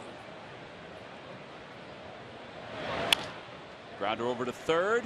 Tough play for Polanco. Recovers. Won't be able to throw out Tulowitzki. In between hop. Yeah. We'll see how they score that. Those are some of the toughest plays. Well, as Jason Giambi is due up for the third time, it's time for the Coors Light Cold Hard Blast. Oh, boy. Take a look at it as he gets a hold of this. And here's a guy that comes in here, haven't been hitting. That's the first home run. And through the raindrops falling on your head, there's another one that's out of here. Giambi's never, with all the home runs he's hit, he's never had a 3 home run game, and let's hope that stays that way. 5 RBIs tonight. Boy, if he thought that he wasn't able to hit because of that average and coming in, he sure has got to feel a lot better now. They just charged an error to Polanco on that ball hit by Tulowitzki. Even though it was right at him, tough error because of the top spin on the ball. See the Rockies' last 3 home run game. Larry Walker back at 0-4 against the Indians in interleague play. Well, what a good player. Oh, he used to be. Good arm. We're talking about numbers on arms. He would be a guy that would have like a 7 or 8 arm. And 8 being the top. 8 being the top, what you would call an all-star arm or superstar arm.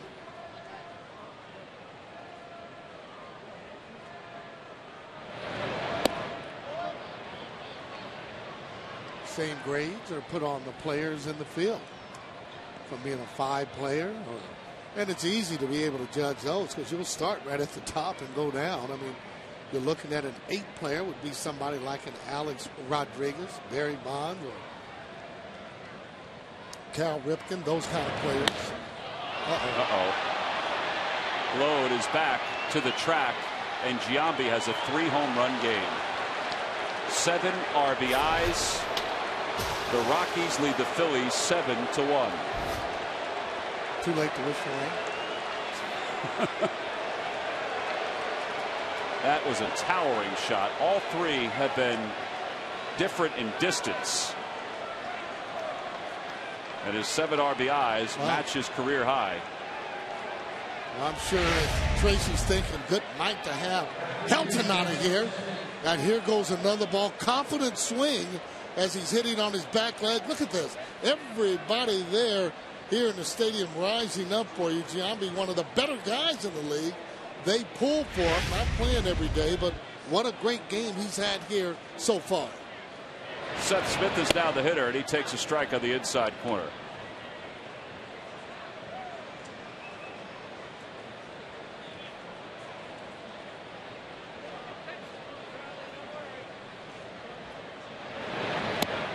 Oh, and 2 the count. Hey, you're talking about a guy coming into the game batting .115. Regardless of whether or not he has at bats or not, that's just a low average for a guy to come and hit 3 home runs.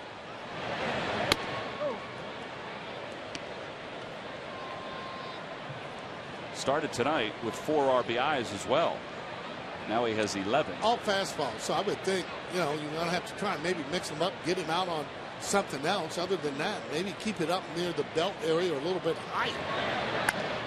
Smith the opposite way. That'll slice foul and out of play.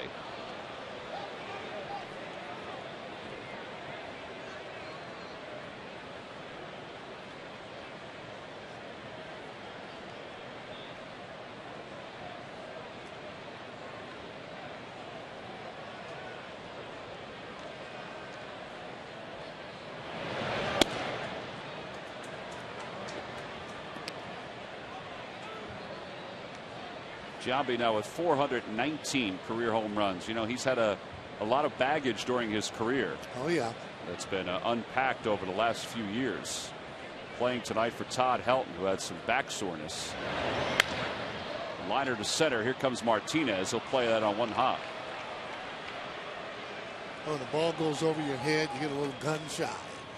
You know, not wanting to go right at that ball. And it is an embarrassing thing. Anybody that's played probably have had that happen to them. No, with a center fielder, and that's a ball for me right there that's hit. Victorino's taking away that hit. Think so? Oh, no doubt. Victorino did have an MRI on his sore hamstring. Prior to the game, he had not heard the results. I think they were doing it more of as precaution than anything else. Yeah. And first of all, he's going to be playing a little bit shallow. Doesn't play as deep as Martinez. Very true.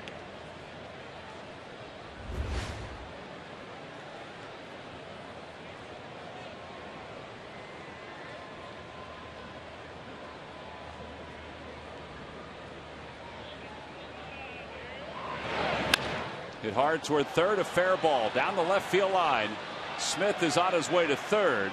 Rich Dower will hold him up there, and Lopez has a double.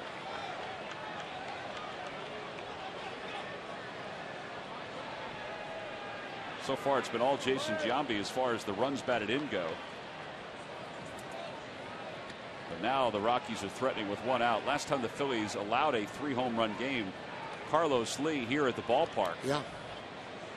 In 2007.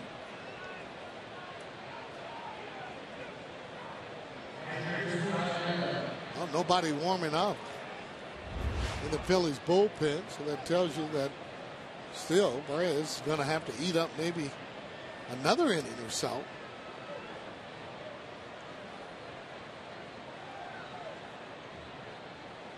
Iannetta 0 for 2.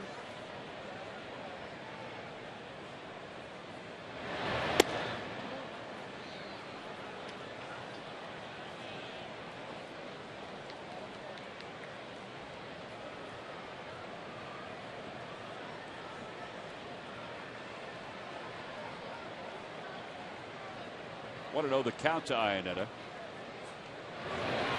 And a curve outside, 2-0.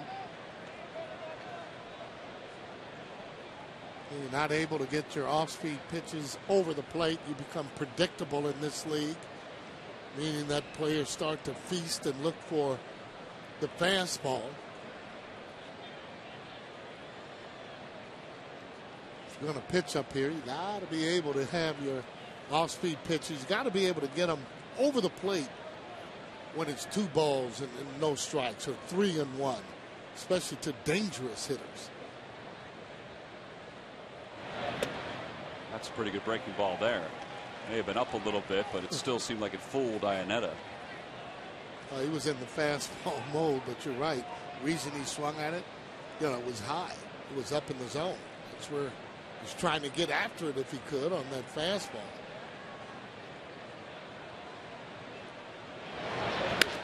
Grounded to third, a foul ball. Smith jumps out of the way.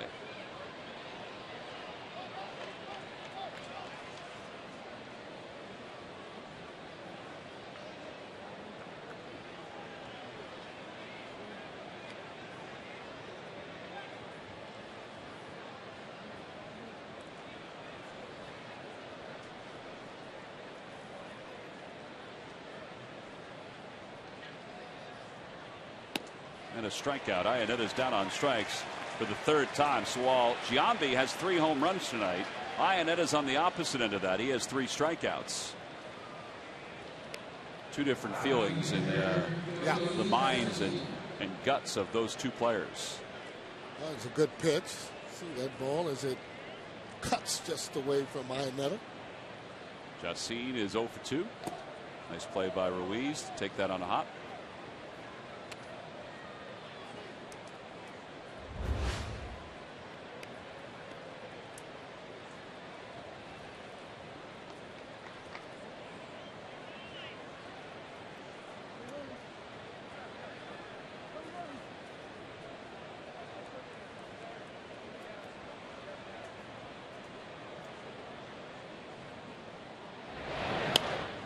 pop up on the infield.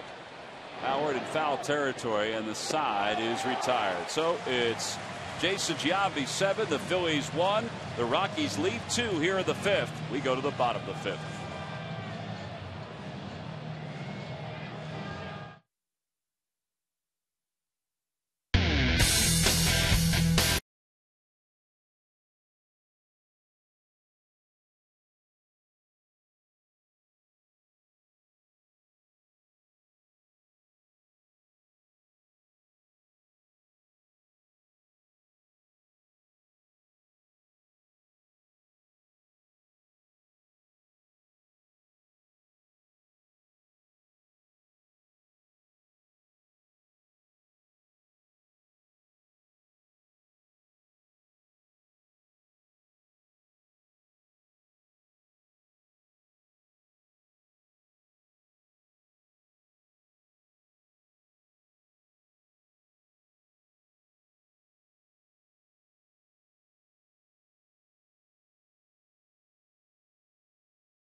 At Citizens Bank Park that you could participate in. Go to Phillies.com and check out some of the games that are upcoming on the schedule. There are a limited amount of seats available for most of the games in 2011. Plus, there are also standing room only tickets that go on sale prior to each home game. Go to Phillies.com for more information and to order today. Last of the 5th, fans wearing the caps given out tonight. Compliments of Teva. It's Teva Respiratory Asthma Awareness Night. And those old school lids are given out to all fans. So there's a lot of powder blue in the stands tonight. And Sarge, you might be happy to hear that later on this year, during 80s night at the ballpark, the Phillies will be wearing the old home uniforms that you wore as a member of the Phils. Can't wait. Pete Orr lifts one in the air to center. Dexter Fowler makes the catch. What a way. I think just having them put on that uniform, they'll be able to get themselves some hits. That's right. That's right. Well, it's a game against the San Diego Padres later on this year, where the Phillies will wear the old home uniforms. Those are the roads, the powder blues. Yeah. And the Padres, who are the opponent that night, they will wear the old school brown uniforms. Oh, boy. And all I have to say, Sarge, is you're probably happy you weren't a Padre back then. That's right. You're glad. I am glad about that. Heck, I'm not sure how that powder blue was looking back in those days. But I got to tell you, I didn't mind that uniform at all. I really kind of liked it personally. Did you like the zipper? I like that. I like the uniform and the zipper too. I thought was better. You didn't have all those buttons that you had to button, and more importantly, when you were sliding, you didn't have buttons popping off. Now the zipper we talked about, the jersey, they Sure. were zip-up jerseys, not buttoned-up jerseys. 1-2 the count to Francisco. Pinch hitting for Danny Baez. And it's 2 balls and 2 strikes. Look at all the powder blue. You can see it. Yeah. Just looking out on that camera shot.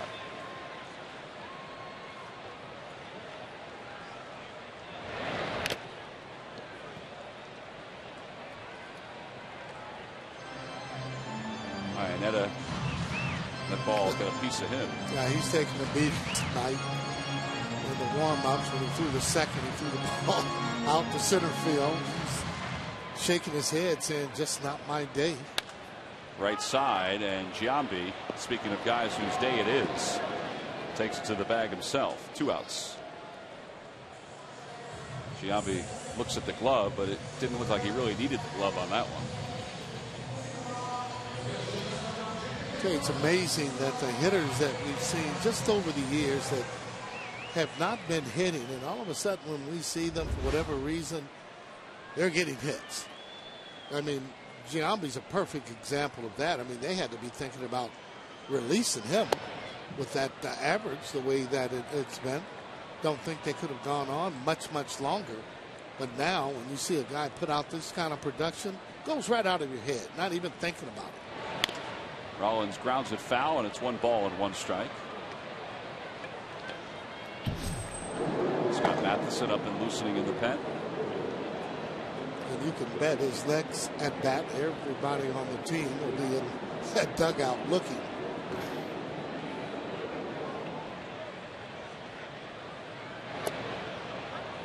One and 2 the count. Another breaking pitch from Chacin. He's thrown more curveballs tonight, I think, than any other pitch. Well, this team has a reputation of not being able to hit off-speed pitches, so I'm not all that surprised.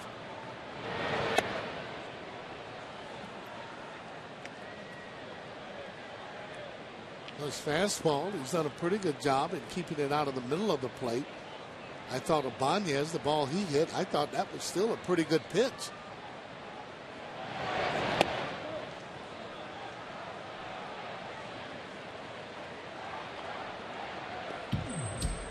Michael Martinez waits on deck.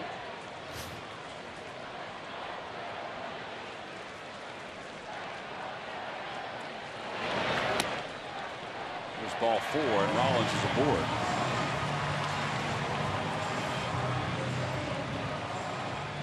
First walk issued by Chacin tonight.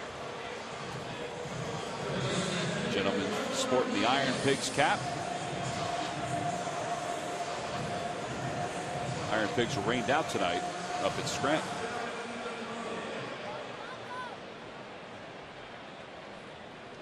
Michael Martinez has grounded out twice. He's grounded to short. He's grounded to second. 0 for 2.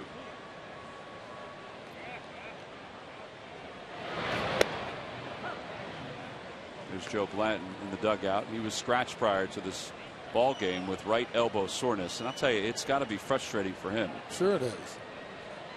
Well, no one wants to be injured. Everybody wants to go out there and be able to try and participate, but more importantly, you want to try and make your team win, try and help them win. Well, and he's been battling through this soreness. You got to give him credit for that, because a lot of guys, wouldn't even battle through the soreness. Yeah, well, Joe's been an inning eater just about his whole career, meaning pitching, a lot of innings.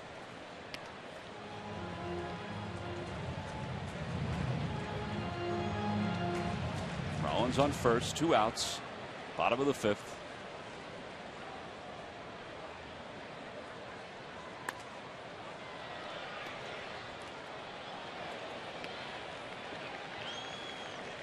So it remains 1 and 2 to Martinez. Let's take a look at the Phillies minor league players of the week. Sebastian Valle has actually put together a pretty good season down in Clearwater. He had 647 during the week. And Brian Gordon at Lehigh Valley, 2-0, a 0.66 earned run average in 13 2/3. A strikeout of Martinez, and the side is retired here in the 5th. So no runs, no hits, 1 man left for the Phillies. We've completed 5. We go to the 6th, 7-1 Rockies.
think are the closers. Which one? All of them.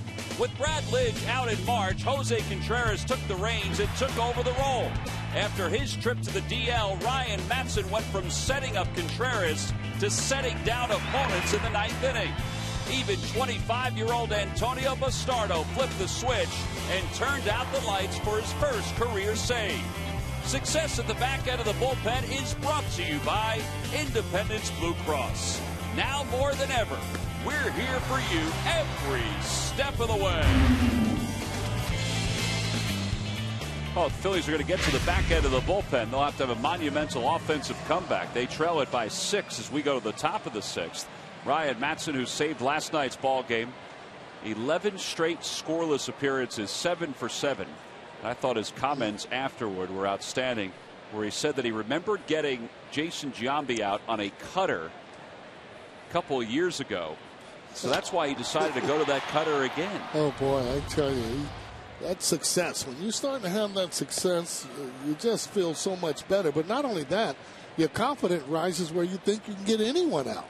He's looked to be having some fun out there, even though he was in a little bit of trouble. Scott Matheson in the ball game, second appearance, and he delivers a strike, and it's 0-2 to Dexter Fowler. Well, I asked Ryan today, I said, do you remember a lot of the at-bats and a lot of the hitters that you faced in your career? He said, no. He said, I only remember a few. I remember facing Barry Bonds earlier in my career, and I remember facing Chipper Jones a few times. He said, but for some reason, I remember that at-bat to Jason Giambi, it just came to me, and I just decided to throw the cutter again. He did. He just he was talking about how he just slung the ball, but it cut in on his hands. 1-2 the count to Fowler. And it's 2-2. Fowler's 1 for 3, reached on a single in the first and scored.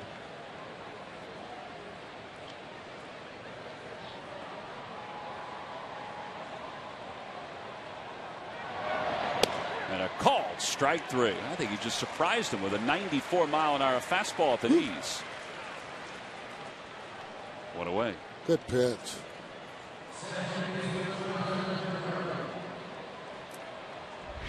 Anytime you can get it by the knees and low and away, that's just a good pitcher's pitch.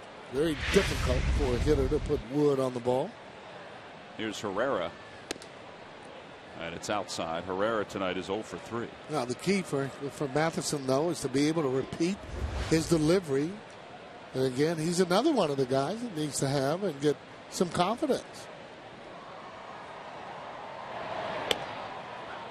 Well, this is a nice dose for him just to get into a game. He's only pitched in 1 game since he's been brought up from the minors.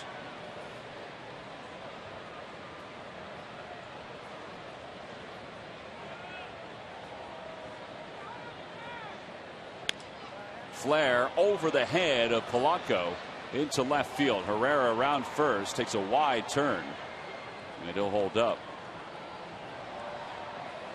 So 1-out single. It brings Ryan Spilborghs to the plate.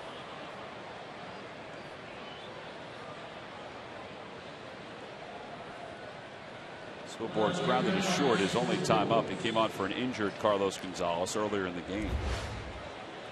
Every time you look at that offense and during the course of the game, you can just about tell how that team's doing when they get 10 hits. You know, when they're around that 10 mark, I mean, that shows that there's been some consistency, shows that other players have been hitting, and that's what you need to have.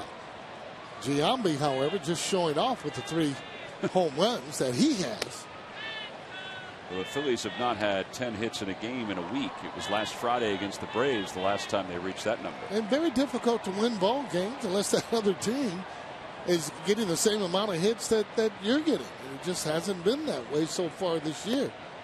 For the Phillies, being able to get double hits, double figure hits, RBIs and other players contributing, driving in runs.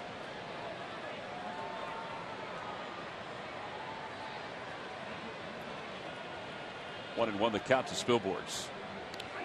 And that ball, I think, hit the bat. Nope, it hit him. So runners on first and second. Chooch got a piece of it too. I don't know, maybe he doesn't want to go to first or kind of bother him. Two-seamer. Look how it's riding back in on him. Looks like it hit him near the elbow. Yeah. Take a look at it again as it comes in. Just off there a little bit. Does hurt though, however, when the ball hits you in the elbow.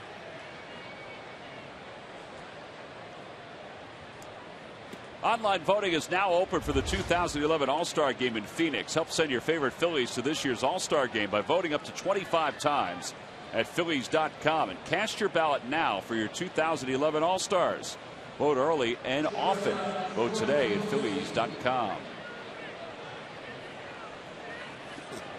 One out in the top of the sixth. Carlos Ruiz is taking a moment behind the plate while Ryan Spilborg spends some time with Jim Tracy, his athletic trainer, and Glenn Allen Hill. He says, yeah, I'm okay.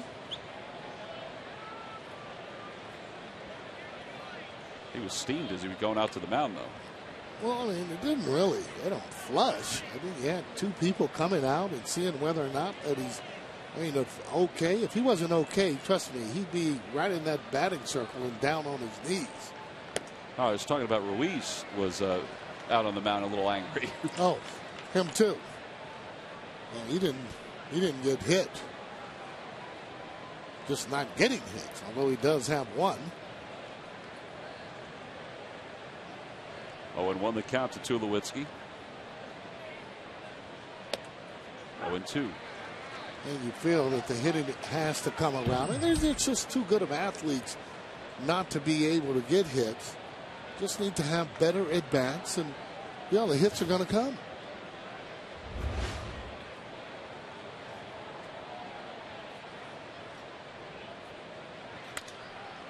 Towering fly ball straightaway center. Martinez comes in and puts it away. Second out.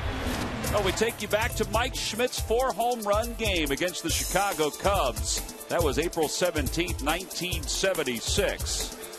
And that was number one. Here comes number two. A little different than the first one. That one just got over the basket. Here's number three, opposite way to right center field. That was a pretty long one, too. And now number four, much like the first one, into the basket or just above it in left center field. And we bring that up because Jason Giambi has 3 home runs tonight.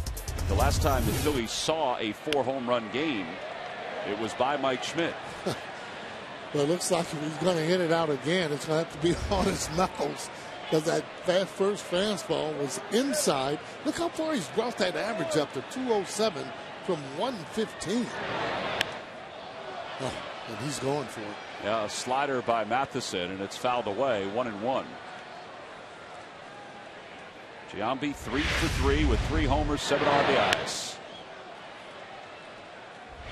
Hey, you figure you got to go for it. I mean, obviously I want the fighting fields to win, but if you're a player, if I'm out there playing, I got 3 home runs. I'm trying to hit that messing out of the ballpark. Well, he got a fastball and he fouled it away. He was late on it. Good location, however, up and in. Todd Helton, stiff back. They kept him out of the lineup. Giambi gets the start ahead of him. Yeah, guess what? Back's going to be stiff tomorrow, too. Can't take a guy out after hitting 3 home runs. You got to let him play. Another fastball. And it remains 1 ball, 2 strikes. Got to stay hard. Nothing on speed. It's Todd Helton looking on.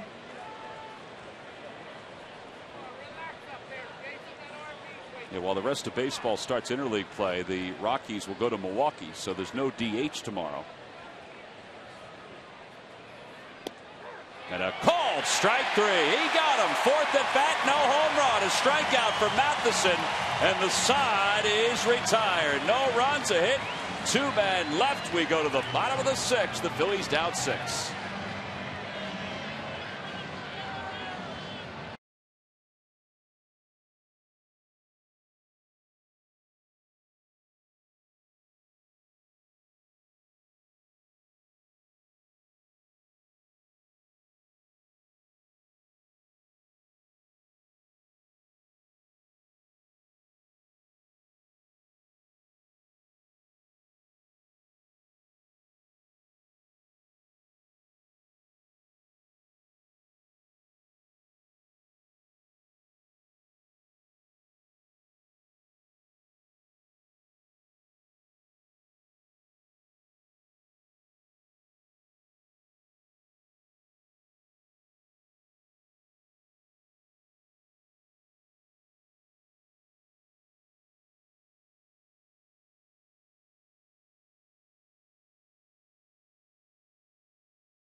after Jeff now. By Southwest Airlines. Southwest Airlines new Rapid Rewards. Unlimited reward seats and no blackout dates. And by Chevrolet. See your local Chevy dealer or visit ChevyDealer.com. 7-1 Rockies. We go to the bottom of the 6th. Phillies will send Placido Polanco, Ryan Howard, Ross Glow to the plate.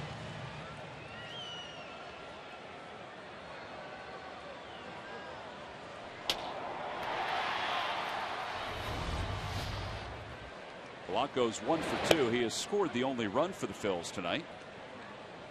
That was in the 4th on a double by Raul Ibanez.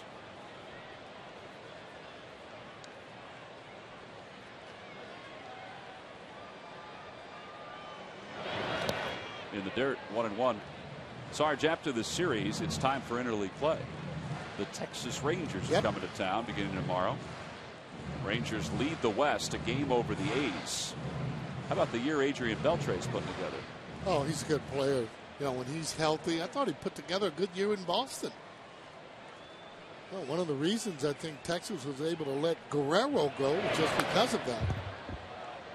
Beltre, 342 with 10 homers and 44 RBIs this year. Good hitting ballpark in Texas. They're in Kansas City. They lead the Royals 1-0 in the 4th.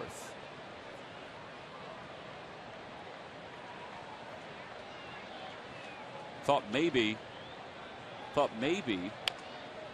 we would see Josh Hamilton this weekend, but it looks like Hamilton will spend the weekend rehabbing. Good. He'll be at Round Rock, the AAA affiliate of the Rangers. And the head-to-head between the American League and National League, well, the American League certainly has had the National League's number since '97 when interleague play began. More home runs, better batting average, better record.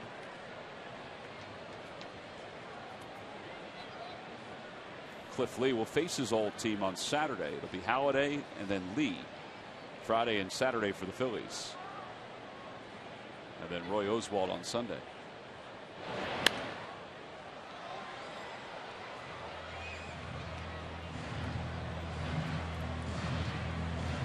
We saw the Rangers a couple of years ago in Texas.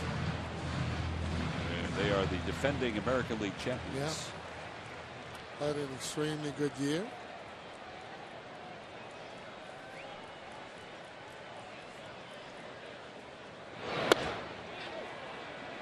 Polanco went around, according to Brian O'Nora.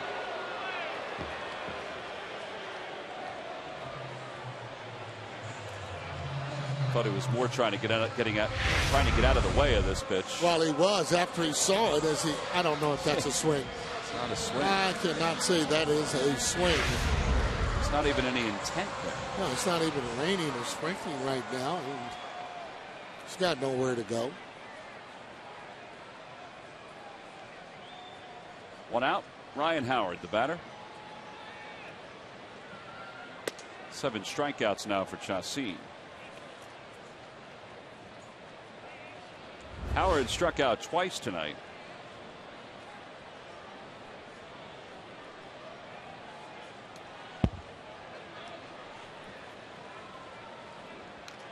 Is it me, or are there a lot of baseballs that go by Chris Iannetta? Not that it's all his fault. Oh, he's just doesn't really have his head in the game right now. He's got 3 strikeouts, bunch of hits, hasn't been invited to the party, so he's just feeling like not feeling very good.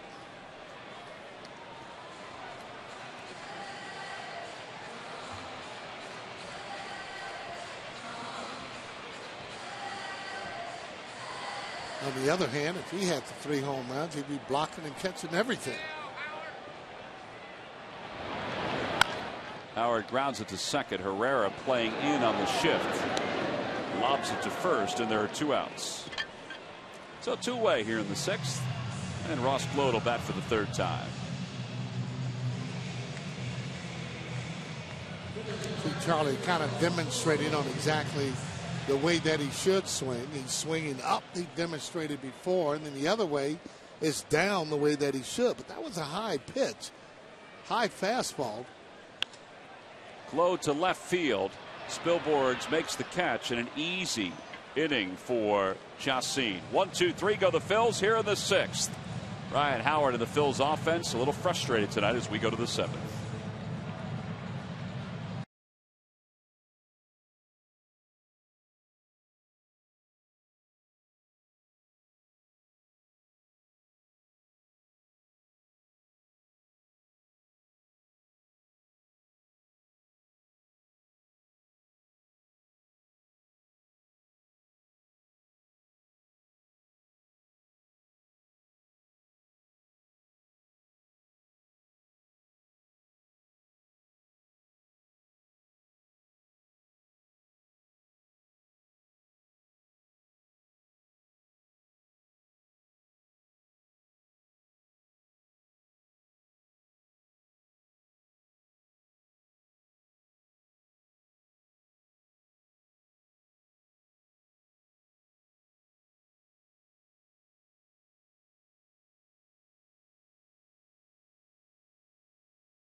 Kind of summed it up right there, that guy, that family. Jason Giambi show here tonight.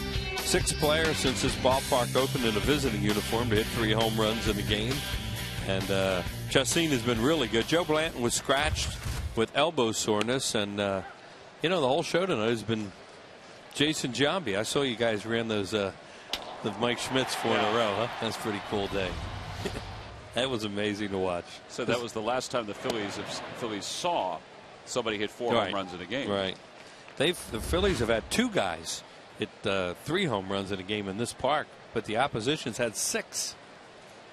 Well, number 6 tonight. There's Schmitty's plaque on the Wall of Fame out at Ashburn Alley.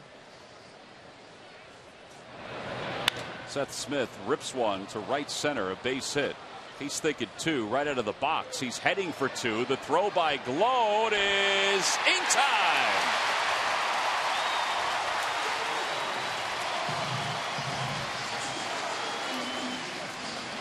9-6 on the putout. First assist of the year for Glode. Well, Smith wasn't stopping. He was going from the get-go, and Glode was able to get to it and make a clean throw. Well, he had to figure where he hit that thing. He had a chance if he ran hard, and also that's a wet baseball that he's throwing out there. And Glode did a really nice job, and Jimmy Rollins put a quick tag on him, and he was safe. But he's out. But he's out. That's all that matters. 1 out. Here is Jose Lopez, and that pitch is inside. It's 1 ball, 1 strike to Lopez. Lopez has 2 hits tonight, including a double his last time up.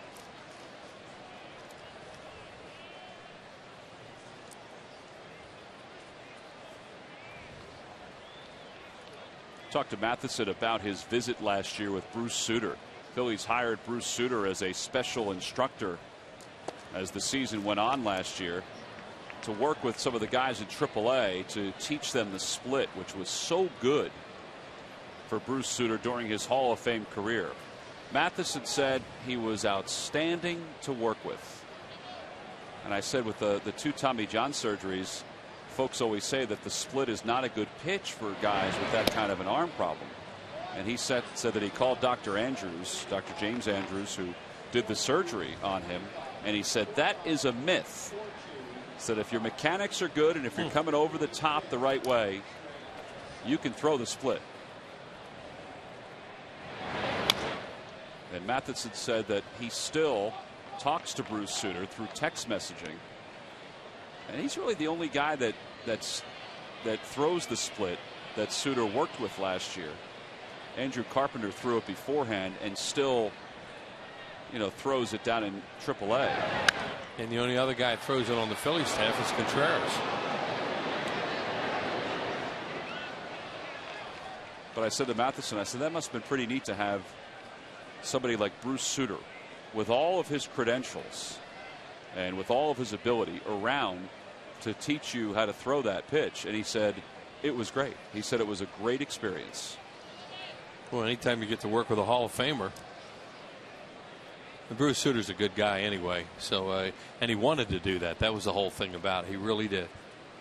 3-2 pitch. Grounder foul. Now the key, Matheson said, is for him to throw it with more consistency than he has this year. And he said that's what he's working on now. Right now he's throwing mostly fastball slider. Yeah.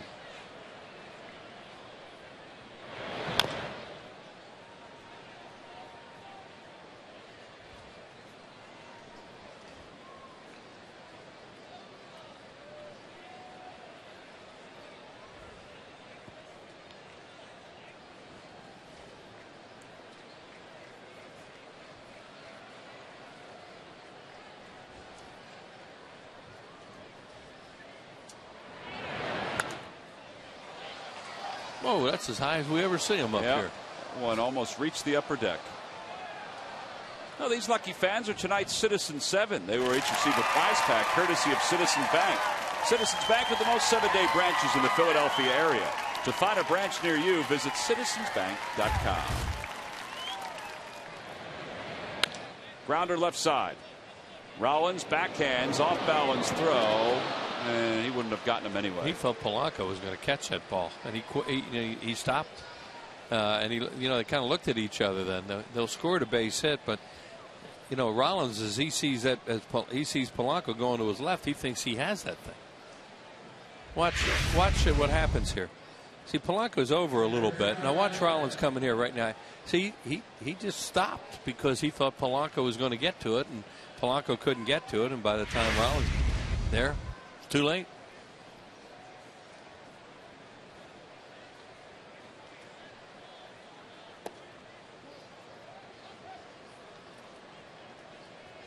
I don't know if Polanco, if he had gotten to it, if he would have been able to throw Lopez out. Well, he was the only one because it wasn't hit very hard.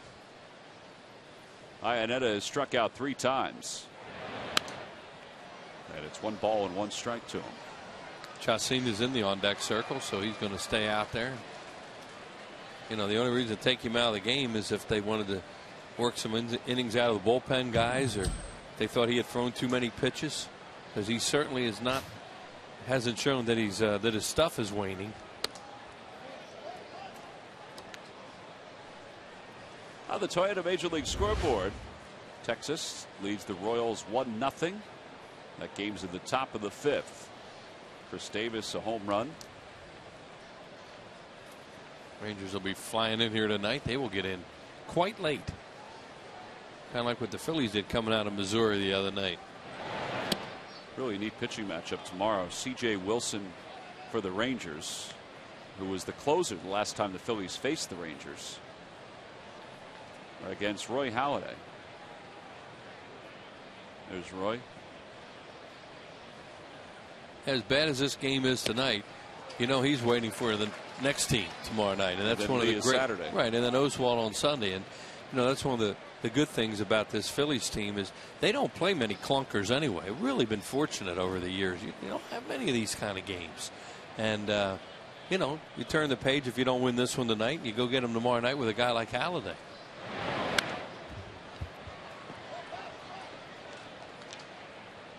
And there's Lee and there's Oswald, and that's the rotation for the weekend. Blanton sitting there too, was supposed to pitch tonight, but started to warm up and couldn't go.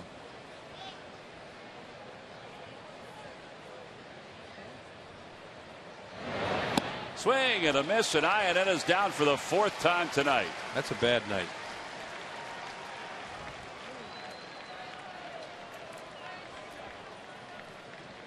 Thinking, why me? Chacin is 0 for 3.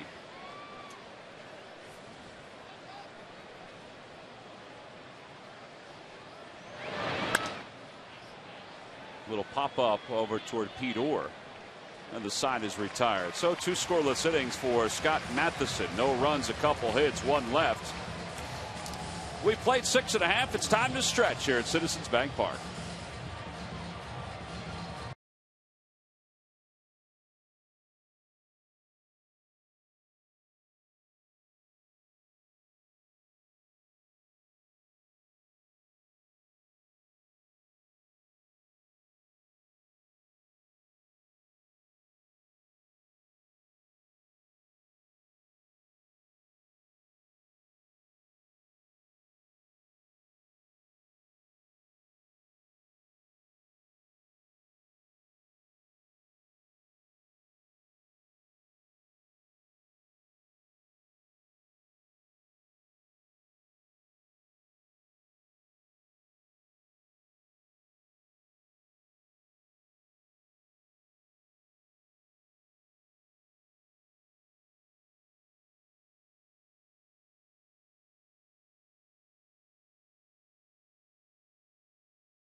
Answer. Wheels, what pitcher is the all-time strikeout leader for the Rockies? I don't know. Well, it wasn't the guy that just stuck his head in the booth, George Frazier. No, it wasn't George. No. How about a hint? This guy played for a lot of teams. A lot of teams. That doesn't help you at all. No. Dodger? Met? Ooh. That kind of funny. Yeah. Where he'd wiggle his hand behind his back, right? Hold on a sec. Remember, he would stand there and go like this. Oh, I remember. I know the answer. Pedro Estacio. That is correct. Thank you. I could see I could see that hand wiggling, and I couldn't remember his name. Log back on to Phillies.com to find out if you're the winner of our game of charades. Thanks for playing Dodge Stuff the Fans. That was not real good TV, what I was just doing, but you know what I meant. Booth shots were good, though. Yeah. Well, he did. He would get in the stretch, and I'm not going to do it because I'm not going to do anything. I don't control put it on the that camera. Snoop camera. But he'd wiggle that hand all the time while he was taking the sign. Boy, he was a good pitcher at one time. Really durable. He made his major league debut against the Phillies when the Phillies had to go back and make up games from. You remember the Rodney King thing? Oh, yeah. The Phillies were there when that happened in '92, I think it was. And, the games were postponed. In Los Angeles. Yeah. We went to San Francisco, had a game postponed up there, and then came back and had to play consecutive doubleheaders. Estacio made his major league debut in one of them and pitched a shutout, I think. Ibanez leads off the 7th with a single.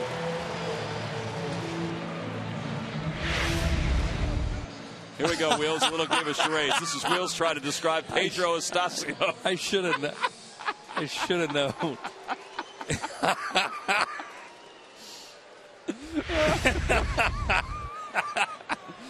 That's awful. See, you forget, that camera. That camera. That's what he would do with his hand, right? Yeah. Pedro Estacio. Oh, that was good. Oh, man. I'm sure the fans had a lot easier time with that question than I did tonight. I'm sure there were people all around the Delaware Valley setting up in their living room saying, the guy, the guy. That's what I kept saying. You know who I mean. Well, I knew who it was. Yeah, because you had the answer. I wouldn't have thought him, though. I would have thought the guy who's second. Who's that? Ubaldo Jimenez. Yeah, but he hadn't been. Well, you're right. But I was just thinking he hadn't been around that long. He was the first guy I thought of right away. But I thought, and the other guy I thought about, but he's not a strikeout guy, is Aaron Cook, who's been with him the longest. Ground ball to first. Jason Giambi has had himself a pretty good night as he makes the play on that one. Michael Stutz, we talked about it before, that they would wait until before game time to see how he was and if he was available. And it looks like he's available. Yeah, and as I said, I don't know whether he threw the bullpen or not today. They were talking about one. That's a good sign that he's out there doing that, because when that happened the other night in St. Louis, you thought all kinds of things. Was it his arm? Was it a groin? Was it a hamstring? It sure looked like a DL, especially the way guys go on the DL nowadays. There's so many guys on the DL, for precaution when they get hurt, and that looked like one of those, like, uh-oh. Well, talking to him, he said that something like that had never happened to him before. Said it was more the middle of his back. Said he felt it on one pitch. Right. Thought he could pitch through it. Thought it might be a cramp, and then threw another pitch, and he went, I can't continue. Yeah.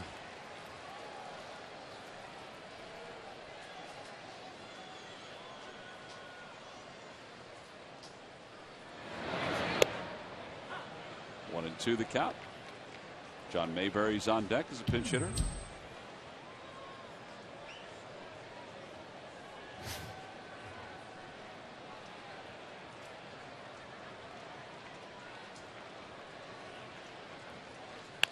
Opposite way, foul.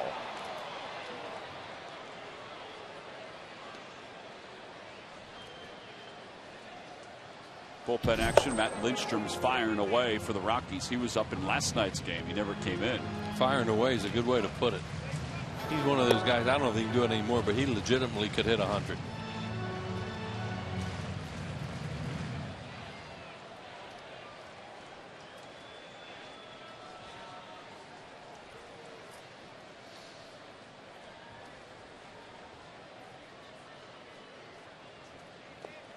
And Orr's down on strikes. Iannetta has had a lot of that tonight, where he's had to throw down to first.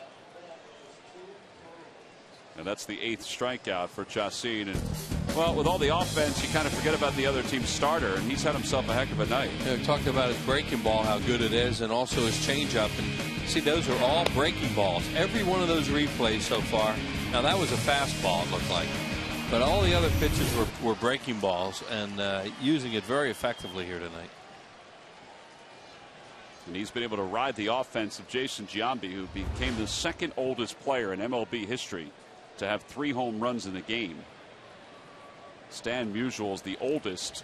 He hit 3 back in 1962 against the Mets at the Polo Grounds.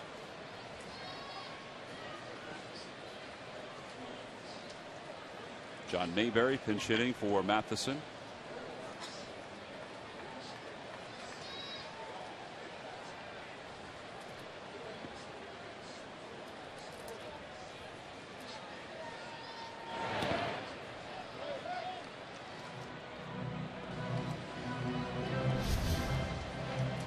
Pitches by inning for Chacin. He's at 110. This is most likely his last inning. Right.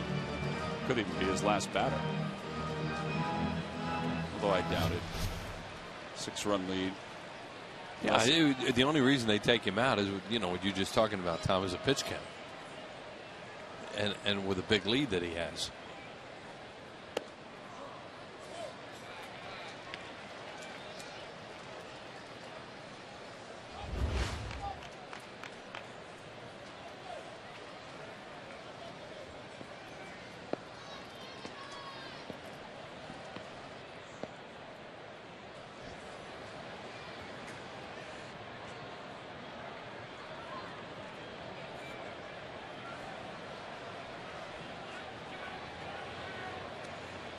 Still mesmerizing, even after all these years.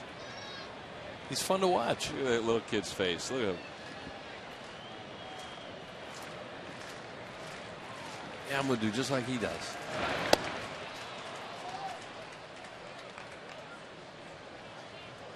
Never gives up. Always a chance to win for the Fanatic. That's right.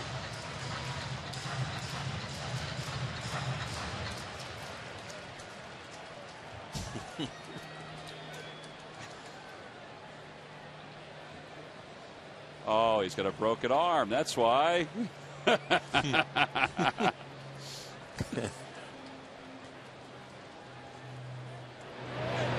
Swing and a miss, and Mayberry's down on strikes. Iannetta will throw down the first, and that is the 9th strikeout of the evening for Jacin.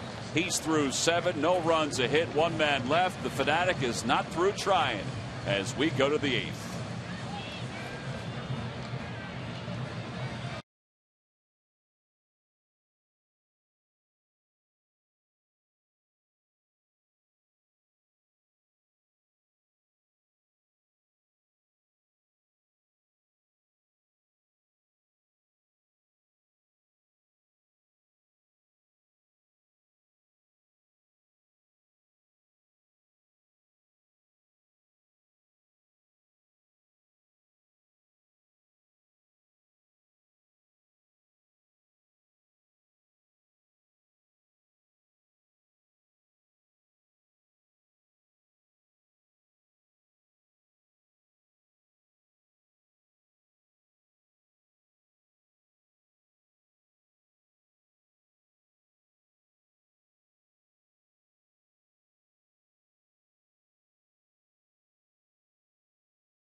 And internet reinvented only from Comcast and by AT&T, the nation's fastest mobile broadband network.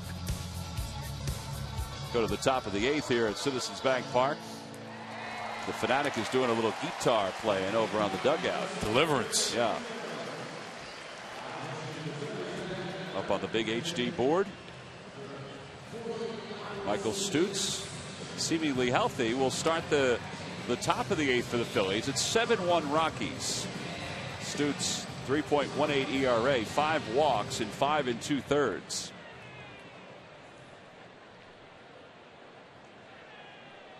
And he'll face Dexter Fowler, Jonathan Herrera, and Ryan Spilborghs here in the 8th. And a strike to Fowler. They'll watch him closely, I would think, in this inning, but if he warmed up okay, then you figure he's okay to come in. Let's see what his fastball velocity is, too. He's thrown 2 breaking balls, 2 sliders to get ahead 0-2. Mentioned before, I think he was a little scared than anything else after feeling that back pain. 3 straight sliders. I said, was it your lower back or was it your side? He said, no, it was the middle of my back.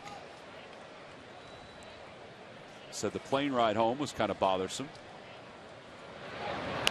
But he said he felt a lot better, and that fastball was at 93. Felt a lot better yesterday before the game.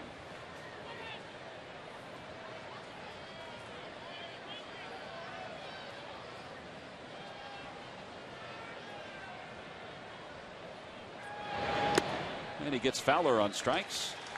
1 away. When he threw him 1 fastball, those breaking balls, and got him his strikeout.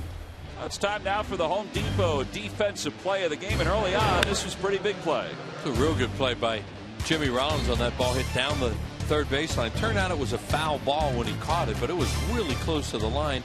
Then he tripped over Polanco, but thankfully popped right back up and was okay.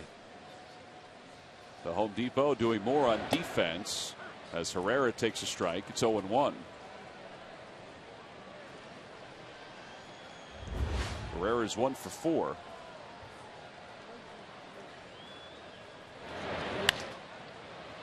That slices out of play.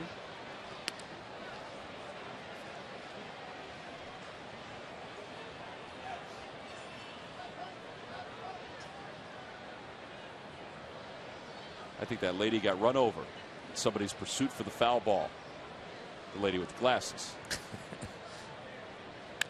Grounder back to the middle. Rollins ranges over, picks it, and he has no play. So that'll be a base hit for Herrera, and that's his second hit of the night. 14 of them tonight for the Colorado Rockies. They've had a few right through the middle like that, where it didn't even leave the infield, and they've had some that left the infield by a lot. Well, 3 in particular. Those are the 3 home runs by Giambi. 2 of them got out quick. And he's getting ready for another at bat at some point in this game. Yeah, there have been very few National League players hit 4 consecutive home runs. When Mike did it, there had only been one other one, and that guy was back in the 1800s. I remember when we looked it up. But I think Witten did it after that. In the American League, there have been several. Yeah, Witten did it for the Cincinnati Reds, right, or the Cardinals? For the Cardinals at Cincinnati. Okay. I believe.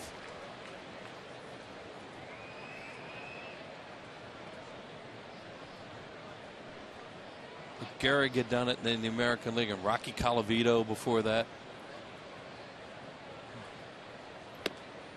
Good pitch from Stutz. 1-2 the count to Spilborghs. National League players had hit 4 home runs in a game, but not consecutive. That's why that thing that Michael did that day was so spectacular.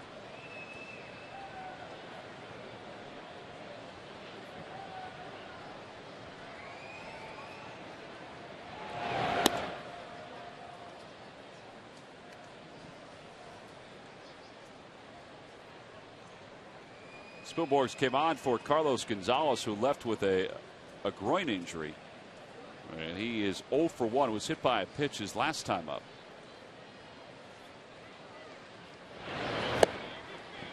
And another strikeout for Stutz. 2 outs. Well, on this date, Wheels, I'm not sure if you remember back in 1998, he put on a heck of a batting practice display and then came out and blasted 3 home runs for the Cardinals. Mark McGwire, that was a long one to center field. Look how high they are. They were so high, they looked like he was hitting golf balls. Tyler Green was the starter. You just saw Tyler. And then Wayne Gomes gave up that one on a breaking ball that just didn't break enough into the upper deck. Yeah, that was real long. That was a real long one. So Green allowed 2. Gomes gave up the other one. How about that? One of 4 players over age 40 to hit 4 in a game. Reggie and Babe Ruth. Who's the other one? Stan Musial. Yeah, you mentioned that in the National League. Right. Musial's the oldest to do it.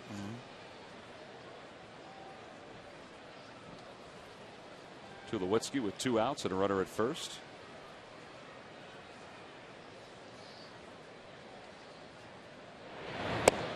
Low, 3-0.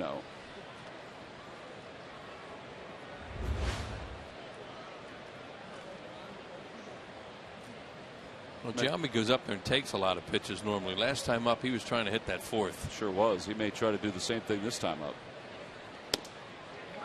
Tulowitzki's, he's trying to get on and give him a shot at it.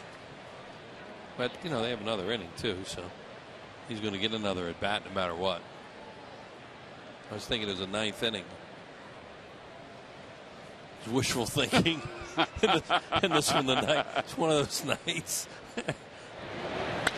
Opposite way. Rusclode is there. And he makes the catch of the side. Is retired. So no runs, 1 hit, 1 man left. Jason Giambi will have to wait till the 9th for another chance at a long ball. We go to the bottom of the 8th. Phil's down 6.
always popular player family photos. Order your copy today by calling 1-877-GO-PHILS or visit the Phillies newsstand or Majestic Clubhouse store at Citizens Bank Park. Bottom of the 8th. Phillies down 6. And the top of the order is due up against right-hander Matt Lindstrom. He's the new pitcher for the Rockies. Lindstrom takes over for Chacin, who went 7 and allowed 4 hits and a run.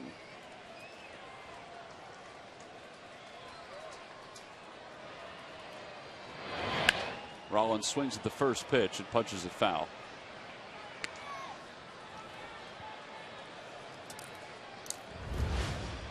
Lindstrom's one of those guys some teams thought was going to be a closer one day, but he just couldn't throw it over enough. With that arm and you know, a decent breaking ball and as hard as he threw, but control-wise, he just couldn't get the job done. Yeah, he closed for the Marlins and the Astros, but not consistently. Fly ball to center. And Rollins on 2 pitches is retired, 1 away here in the 8th. Lindstrom's numbers this year pretty good. It's his 21st game. He spelled Houston Street a couple times. Yeah, 4 walks. That's really good. And 15 strikeouts, almost a strikeout per inning pitch. 14 hits off him, though. See his career at Citizens Bank Park. This is his 12th ball game. I'm surprised by that.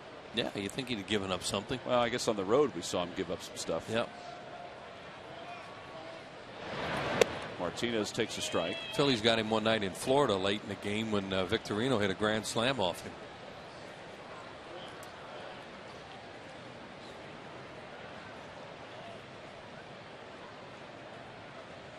Phillies rallied to pull that game out that night when it looked like they had no chance to win it. Grounder right on the thumbs. Herrera hesitates but still throws out Martinez. 2 away.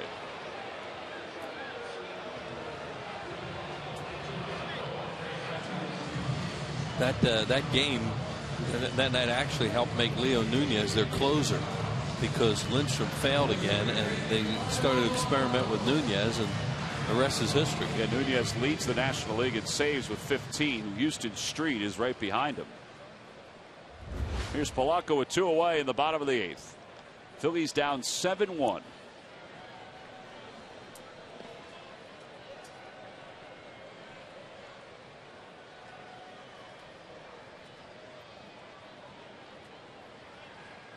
And a fastball for strike 1.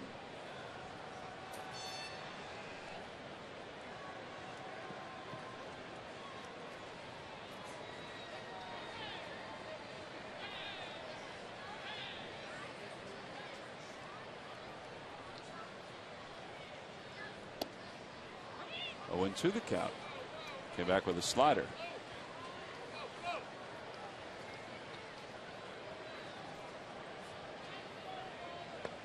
April 24th, 2009 for that grand slam home run at whatever it was called in those days, but it was in Miami. Opposite way, a base hit for Polanco. Yeah, that grand slam for Victorino went down the right field line. Well, Josh Johnson had dominated them in that game. Oh, here we go. Ask and you shall receive. There's the grand slam. And Johnson was unbelievable. I think they took him out after 7 or 8, but then the Phillies wound up winning that game in the late innings on that grand slam. Lou Larson was in that game. Del Cairo was in that game. Yeah, how about that shot? And it was April. See? Crazy things happen in April and May and other years. Well, let's hope that something crazy happens here tonight. Yeah. And you have players playing in games you don't normally expect to be playing, like Marson and Cairo. Marson now with the Indians. Cairo still with the Reds, right? Right. Yep. So we'll see Miguel next week when the Reds come to town. 4 games. There's that overshift on Howard trying to break an over. 0 for 19. Blanco goes, no throw. He'll be there standing. They score that defensive indifference. Romero is up and throwing in the pen for the Phillies.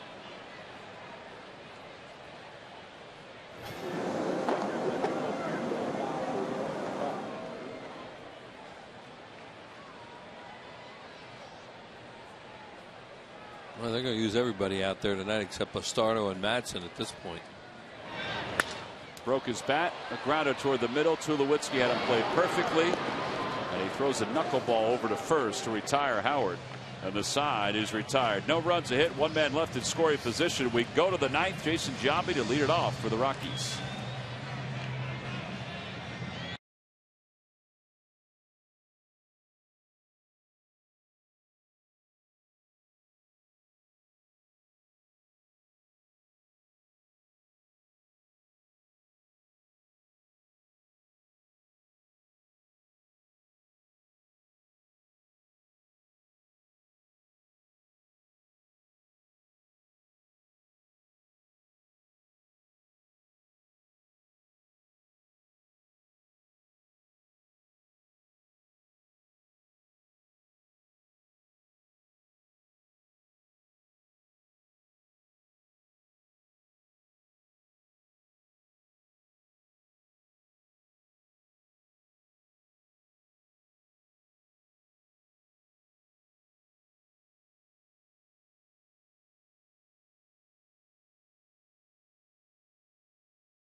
Top of the ninth here at Citizens Bank Park.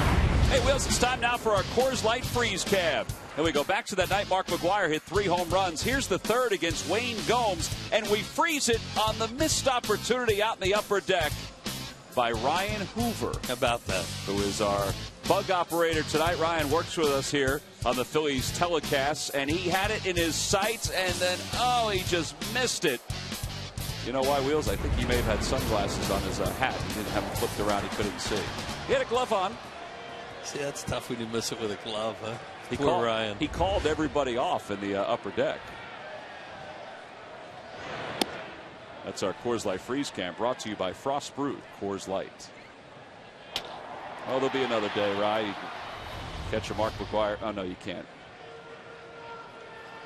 1-0 the count to Jason Giambi, who has 3 home runs tonight.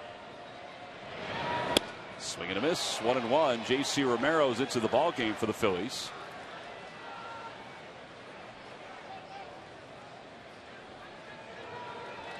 th ball game for J.C. at 3.48 ERA.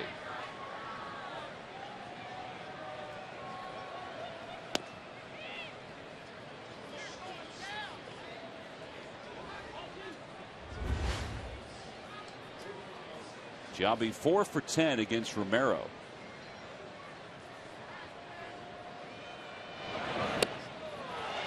He was trying to join a long list of Major League players with 4 homers in a game. That list includes a couple of former Phils, including Jeff Manto. Did it with the Orioles back in June. Swing and a miss. He got him. Back-to-back strikeouts of Giambi. 1 away here in the ninth. Yeah, and the guys that did it in consecutive at-bats, of course, are few and far between. But quite a few that have hit 4 home runs in a game. The last one being Carlos Delgado back in 2003.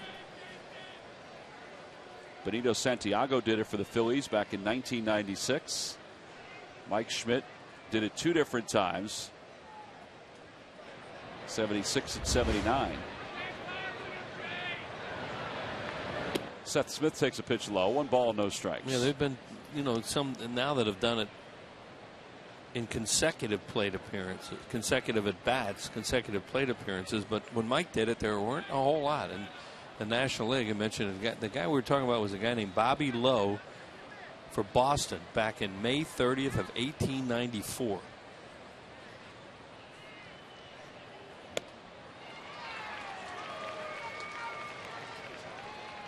The Boston Bee Eaters?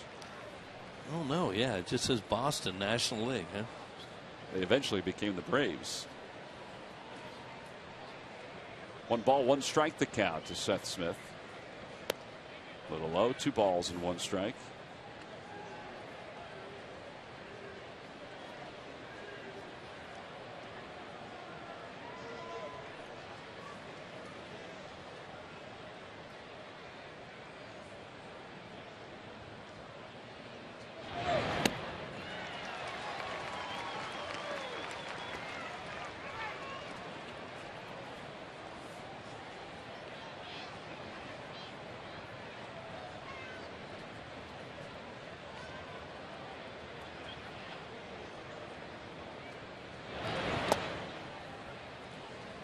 Kyle Kendrick started this ball game for the injured Joe Blatton. He went the first 3, allowed 5 runs on 6 hits. Then Danny Baez, he allowed a couple of runs, one of which was earned in 2 innings of work. Scott Matheson pitched a scoreless 6th and 7th. Michael Stutz a scoreless 8th. And now it's Romero on here in the 9th. And he picks up another strikeout. Back-to-back strikeouts for JC. 2 outs.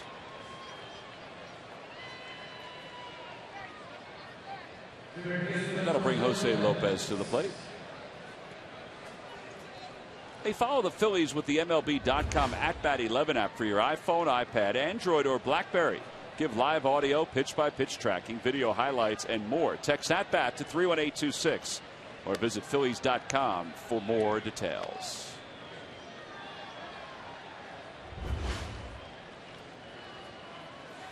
Looking at this list, and I can't find Mark Whitten. I could have sworn he hit 4 in a game. There's a strike, and it's 1-1. You know, they have consecutive. A lot of that means, some of those mean, 2 games in a row. They carried over because Mike Schmidt's on there twice.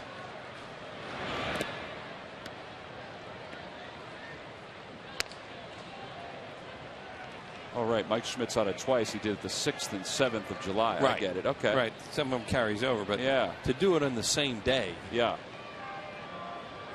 Now there are some that did it in the same day, but not in consecutive at bats. Right. So that's why it's one of those records with an asterisk on it to differentiate. 4-hit night for Lopez. He's going to try for 2 and gets there sliding. That's his second double of the night. There's Giambi, hit 3 tonight and had 2 shots at 4 and then struck out twice.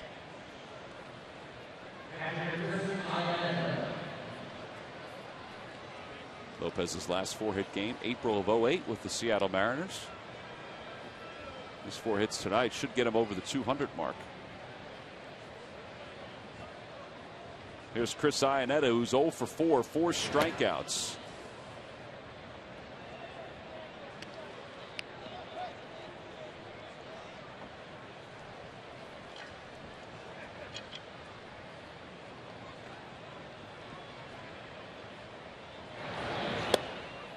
Little low, 2 balls and no strikes.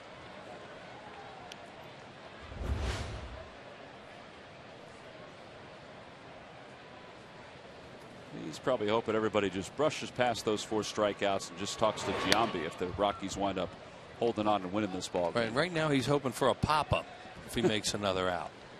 Or a ground ball. Anything, something that involves contact. And he just had a pitch to hit there. He's ahead in the count and he fouled it off. There you go. Oh, there's your fly ball, short right. Glode puts it away. Iannetta didn't strike out, but he makes the last out. Good inning by Romero. Last chance for the Phils as we go to the bottom of the ninth here in Philadelphia.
former Governor Ed Rendell, and Lisa Hillary sits down with Flyers GM Paul Holmgren to discuss the team's offseason.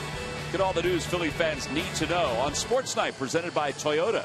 After the game, only on Comcast Sportsnet. Ty Wigginton comes on to play first base for the Rockies, so Jason Giambi is out of the game. Felipe Paulino is in the game to pitch the ninth. Paulino's 17th ball game. Rockies bullpen has not been very good over the last few ball games. Lidstrom did pitch a scoreless eighth, but prior to that, their earned run average was just under 7 in the last 3. 13 earned runs in their last 17 innings of work. So Paulino's on to face Ross Glode, Raul Ibanez, and Carlos Ruiz for the Phillies. Down 6. And just 5 hits again.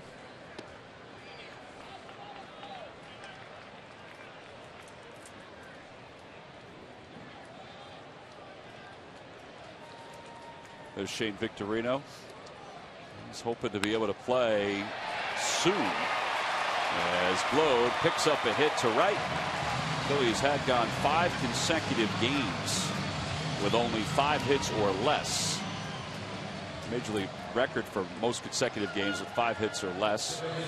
The Mariners back in 1986, so the Phillies don't have to worry about that. Here's Ibanez, who has 2 hits tonight.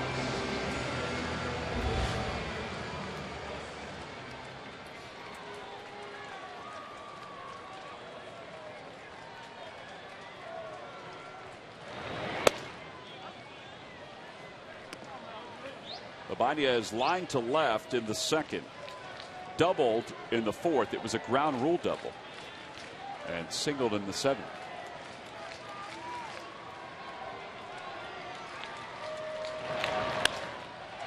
To left center field, and Fowler puts it away. Glode goes back to first. 1 out here in the ninth. Phillies should have 2 runs tonight, of course, from that ground rule double you're talking. Yeah. That was one of the goofier caroms you'll ever see, huh? There's Fowler out there, and that ball, what, it hit off the padding or up near the just Turkey above Hill the padding and shot into the right in the bullpen. Yep. Yeah, crazy angle. Well, it's one of those where, you know, I know sometimes it's tough to just leave everything into the umpire's discretion, but Glode would have scored easily. Right, but that's a ground rule double. Right, not much you can do about it. People have always talked about whether they should change that rule and let the umpire use his discretion as to whether a runner could or should have scored. A lot of users just call it the ground rule double, huh? Well, there is truth to that too. Yeah, but your point's well taken. I mean, he does lose an RBI, and who knows? It could have been important at this point. You know, it would be 5 runs instead of 6. That's where it hit, right up in there, and then bounced over there near Mick in the bullpen.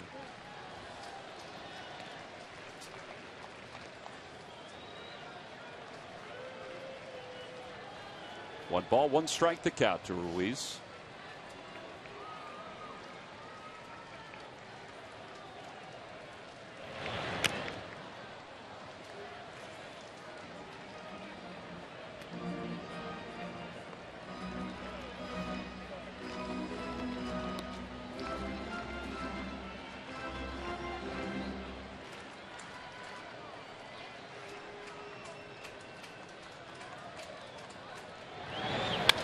Crowder to shortstop. Tulowitzki flips to second for 1.